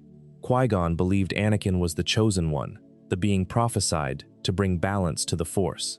That prophecy hangs over everything Anakin does, every choice he makes, every tragedy he endures. It is the thread that connects the innocent boy on Tatooine to the armored nightmare that is Darth Vader, to the redeemed spirit who appears alongside Obi-Wan and Yoda at the end of Return of the Jedi. Anakin's raw Force abilities are staggering. In The Phantom Menace, as a 9-year-old with zero training, he wins the Boonta Eve Classic pod race, a race that no human has ever won, using Force-enhanced reflexes that allow him to process information and react at speeds that should be physiologically impossible for his species. He then climbs into a Naboo starfighter, a ship he has never been in before, and destroys the Trade Federation droid control ship by flying into its hangar and hitting the main reactor. Qui-Gon attributes both feats to the Force. Anakin is not skilled, he is conducted. The Force moves through him like a current through a wire, and things happen that should not be possible. In Attack of the Clones, Anakin's power begins to show its darker edge. He has visions of his mother in pain. He leaves his assignment protecting Padme Amidala on Naboo and travels to Tatooine, where he discovers that Shmi has been captured by Tusken Raiders. He finds her in their camp. She dies in his arms. And Anakin, the Chosen One, the most powerful Force-sensitive in the galaxy, stands in the middle of that camp and slaughters everyone in it. Not just the warriors, the women, the children, everyone. He tells Padme about it afterward. He is crying. He is horrified at himself. And Padme, instead of recoiling, comforts him. She holds him while he weeps over what he has done, and the camera holds on her face, and there is something in her expression that is not quite compassion. It is closer to denial. She is choosing not to see what this moment reveals about the man she loves, and the audience, if they are paying attention, should be choosing to see it. This is not a moment of weakness. This is a preview. This is the first time Anakin Skywalker allows his fear of loss to transform into rage, and the results are massacre. And the Force, which flows through him more powerfully than through any other living being, does not stop him. It does not refuse to be used for murder. The Force simply flows, and Anakin directs it, and people die. In Revenge of the Sith, Anakin's power matures rapidly, and his fall accelerates. His telekinesis is extraordinary. In the Clone Wars, he uses the Force with a raw intensity that few other Jedi can match, manipulating massive objects and creating protective barriers around others in the middle of battle. He has visions of the future, though these visions torment him more than they guide him. He sees his mother's death and arrives too late to prevent it. He sees Padme's death in childbirth, and the fear those visions generate is the lever that Palpatine uses to pry him away from the Jedi Order. The fall itself, when it comes, happens with a speed that is almost disorienting. Anakin discovers that Palpatine is Darth Sidious. He reports this to Mace Windu. Windu goes to arrest Palpatine and tells Anakin to stay behind, and Anakin tries. He sits in the Jedi Council chamber, alone, staring out the window at the sunset over Coruscant, and you can see the war happening inside him. He knows Windu is right. He knows Palpatine is evil, but Palpatine has promised him the one thing nobody else can, the power to save Padme. And if Windu kills Palpatine, that promise dies with him. Anakin goes to Palpatine's office. He arrives to find Windu standing over a defeated Sidious. And in the moment that follows, everything changes. Windu raises his lightsaber to deliver the killing blow. Anakin shouts that Palpatine must stand trial. And when Windu does not listen, Anakin cuts off his hand. That is the moment. Not the lightsaber duel on Mustafar. Not the massacre at the Jedi Temple. Not the march on the temple. This, a single act, born from desperation and fear and the terrible conviction that this is the only way to save the woman he loves. Everything after is momentum. Everything after is the dark side claiming what Anakin has already given it. The duel on Mustafar, between Anakin and Obi-Wan, is the most emotionally devastating lightsaber fight in the saga. Two men who love each other, fighting to the death in a landscape that looks like the end of the world. Rivers of lava, falling structures, heat so intense that the actors have said it felt real through the special effects, and the fight goes on and on. Neither man willing to stop, neither man able to land a killing blow, because somewhere beneath the rage and the betrayal, they still cannot bring themselves to destroy each other. Obi-Wan wins because Anakin cannot stop himself. The dark side has made him more aggressive, more reckless, more certain of his own invincibility. He leaps over Obi-Wan, going for the high ground, and Obi-Wan's lightsaber takes his legs and his remaining arm. The chosen one falls, the lava reaches for him, and the boy who was supposed to bring balance to the Force burns. The dark side does not let him die. Palpatine finds him. The suit is applied. The mask descends. The first mechanical breath echoes through the chamber. And Darth Vader asks about Padme, and Palpatine tells him that he killed her in his anger, and the scream that follows shakes the room. The most powerful Force user ever born, reduced to a charred remnant of himself, screaming in a metal box, mourning the woman he destroyed the galaxy to save. That is the price. That is what the dark side takes. The Clone Wars series reveals the full scope of Anakin's power in ways the films never quite manage. In the Mortis arc, the sun, the literal embodiment of the dark side, shows Anakin a vision of his own future. He sees himself as Darth Vader. He sees the destruction of the Jedi Order. He sees the death of everyone he loves, and the sun offers him a choice: to join the dark side now, willingly, and prevent all of it. Anakin's response is to draw on the Force with such intensity that both the son and the daughter, two cosmic beings who embody the fundamental aspects of the Force, are brought to their knees. A mortal man overpowering two gods through sheer force of will. The father, the embodiment of balance, wipes this memory from Anakin's mind. Anakin cannot know his future. He cannot be allowed to try to change it. The father understands something that no one else in the story quite grasps.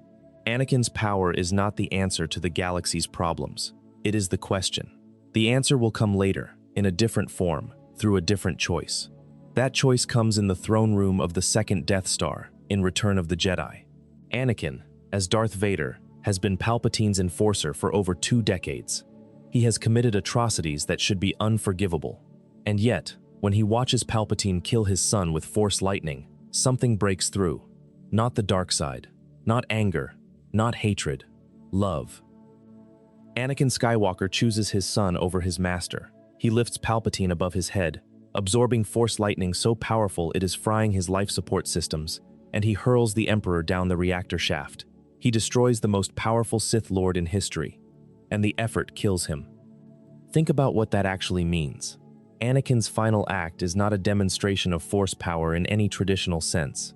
He does not use telekinesis to throw Palpatine with surgical precision. He does not use a lightsaber. He picks up an old man and throws him down a hole. A physical act. A desperate act. An act that any person with functioning arms could have attempted, but no one else did. Because no one else in the galaxy could have gotten close enough to Palpatine. Because no one else in the galaxy could have survived the lightning long enough to finish the throw. And because no one else in the galaxy carried within them the potential for both the darkest evil and the most radiant good in equal measure. That is the prophecy fulfilled. That is the chosen one, bringing balance to the Force. Not through a dramatic display of power, through a father's love for his son, through the same emotion that Palpatine exploited to turn Anakin to the dark side in the first place. Fear of losing the people he loved. Palpatine used that fear as a weapon, and in the end, the love that generated that fear proved stronger than anything the dark side could offer. Anakin's midi-chlorian count makes him the most powerful Force user ever born. That is a biological fact within the Star Wars universe. His potential exceeds Yoda's, Sidious's, everyone's. But potential is not the same as achievement. Anakin never reached his full potential. The suit capped his power. His emotional instability prevented him from ever achieving the calm, centered connection to the Force that Yoda spent centuries developing. He was a storm in a bottle, and the bottle was cracked, and the storm raged against its own walls as much as against anything outside. And that is exactly the point. Anakin's story is not about raw power. It is about what raw power does to a person who does not have the tools to handle it. The Jedi Order failed Anakin. They saw his power and wanted to use it. They saw his fear and tried to suppress it instead of addressing it. They saw his attachment to the people he loved and told him it was a weakness, when in fact it was the one thing that would eventually save them all. Every institution in the galaxy, Jedi and Sith alike, saw Anakin Skywalker as a tool, a weapon, a fulfillment of prophecy. And Anakin, for most of his life, let them. The moment he stops being a tool is the moment he becomes what he was always meant to be, the chosen one. Not because of his midi-chlorian count, not because of the prophecy, because he chose. Because, in the end, when the Force had taken everything from him, when the dark side had consumed him for 20 years, when his body was more machine than flesh, when he had done things that no amount of redemption could fully erase, he still chose love. He still chose his son. He still chose the light. And then, dying, with the mask removed, with his own scarred and pallid face exposed to the light for the first time in decades, Anakin Skywalker looks at his son with his own eyes, not through the red lenses of the mask, not through the filtering mechanisms of the suit, his own eyes. And he asks Luke to help him take the mask off. Luke tells him that he will die without it, and Anakin says, essentially, nothing can stop that now. He wants to look at his son, just once, with his own eyes. Luke removes the mask, and there he is, the chosen one, the most powerful Force user ever born, an old man, scarred beyond recognition, kept alive for 20 years by machinery and hatred, and now, at the very end, by love. He tells Luke that he was right, that there was good in him after all. And then Anakin Skywalker dies. He dies not as Darth Vader. He dies as Anakin. He dies as a father.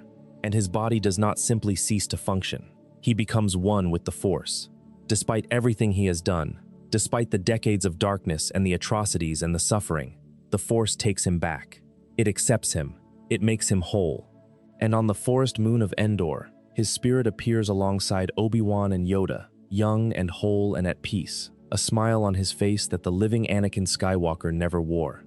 That image, those three Force ghosts watching Luke from across a clearing filled with celebrating Ewoks and rebels, is the final statement the original saga makes about power and the Force. The strongest Force users in Star Wars are not the ones who won the most battles, or moved the most objects, or lived the longest. They are the ones who, after everything, found their way back to the light. They are the ones who let the Force carry them home. Thank you for staying with us through all of this. If you have not subscribed yet, now is a wonderful time.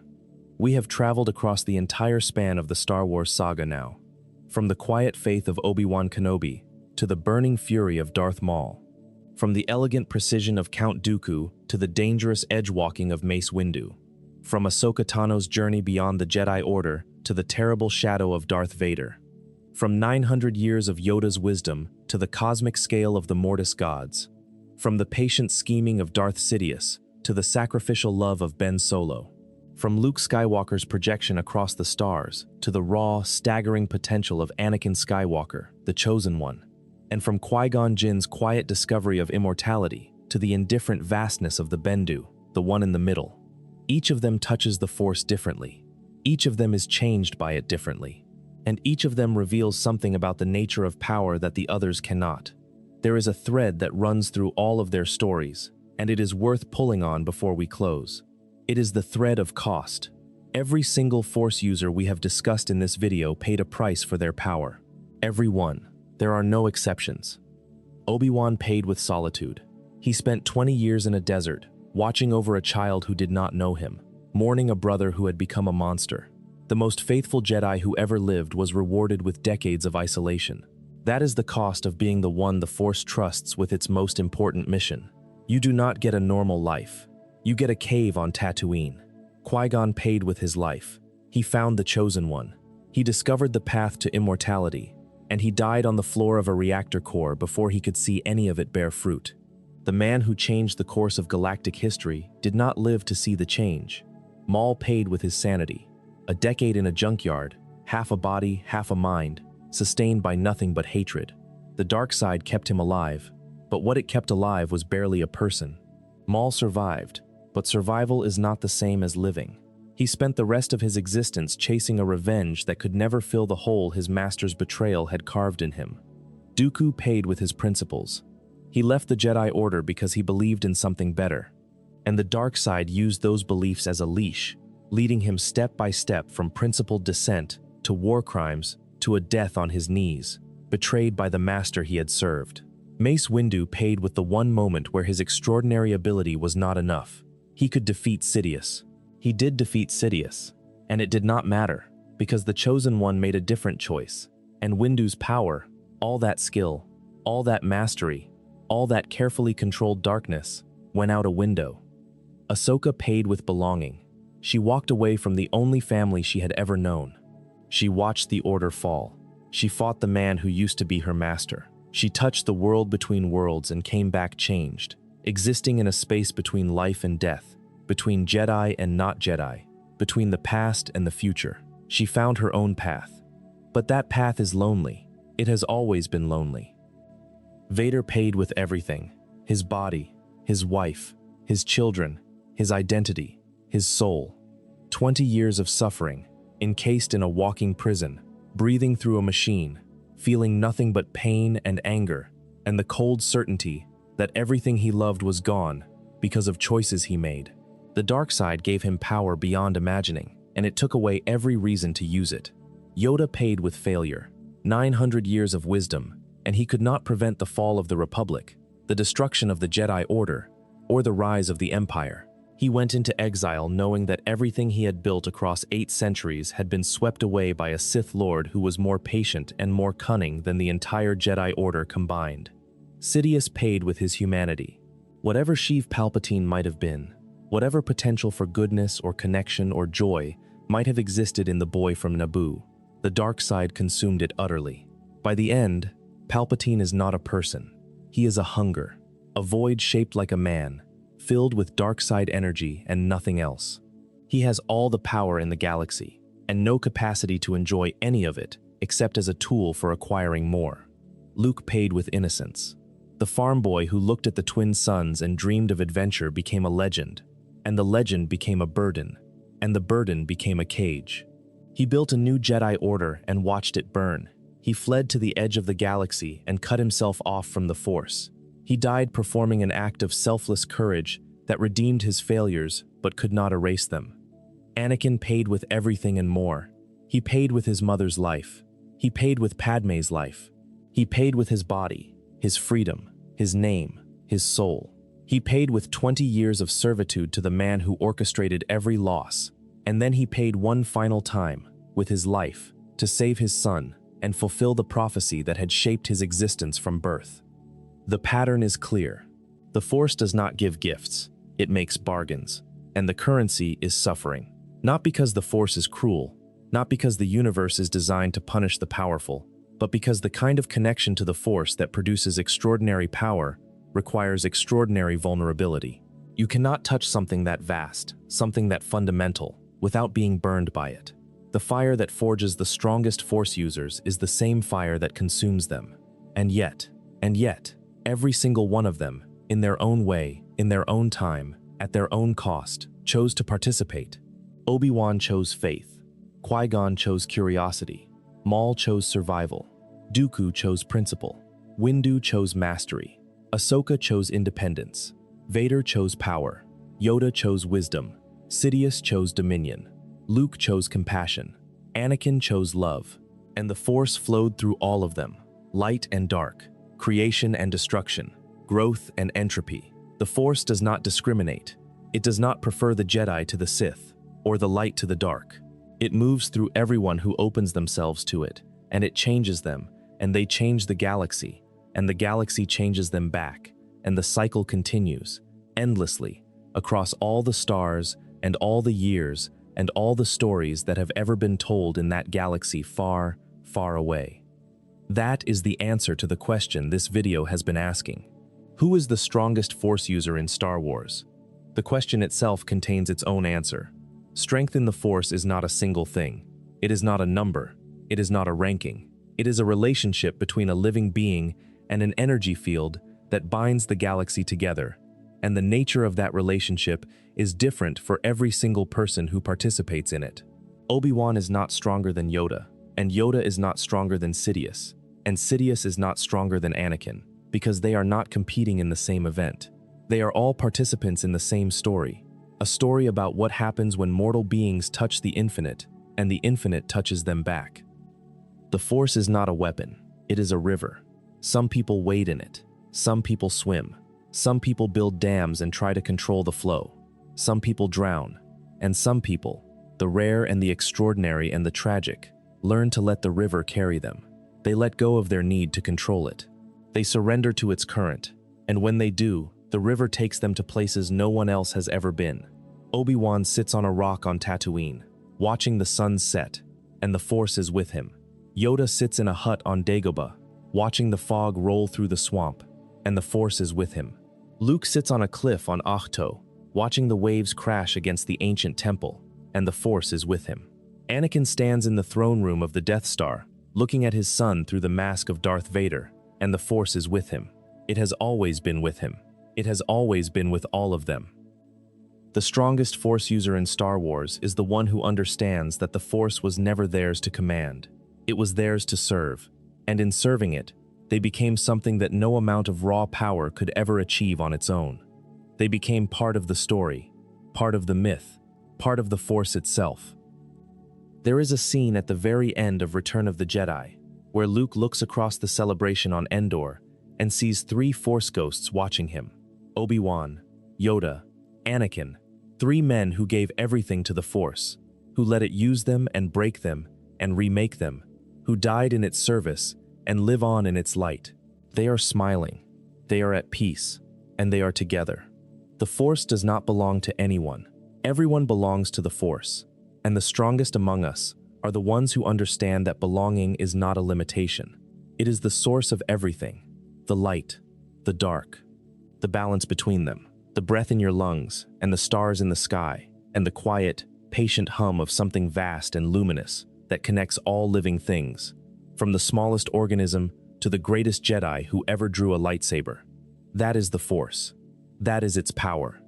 That is what makes Star Wars more than a series of movies about space wizards with laser swords. It is a meditation on what it means to be connected to something larger than yourself, and what it costs, and what it gives you in return. Qui-Gon Jinn understood this. He listened to the living Force and found the path to immortality. Obi-Wan Kenobi understood this. He trusted the Force through decades of exile and emerged on the other side as a voice that would guide the galaxy's salvation.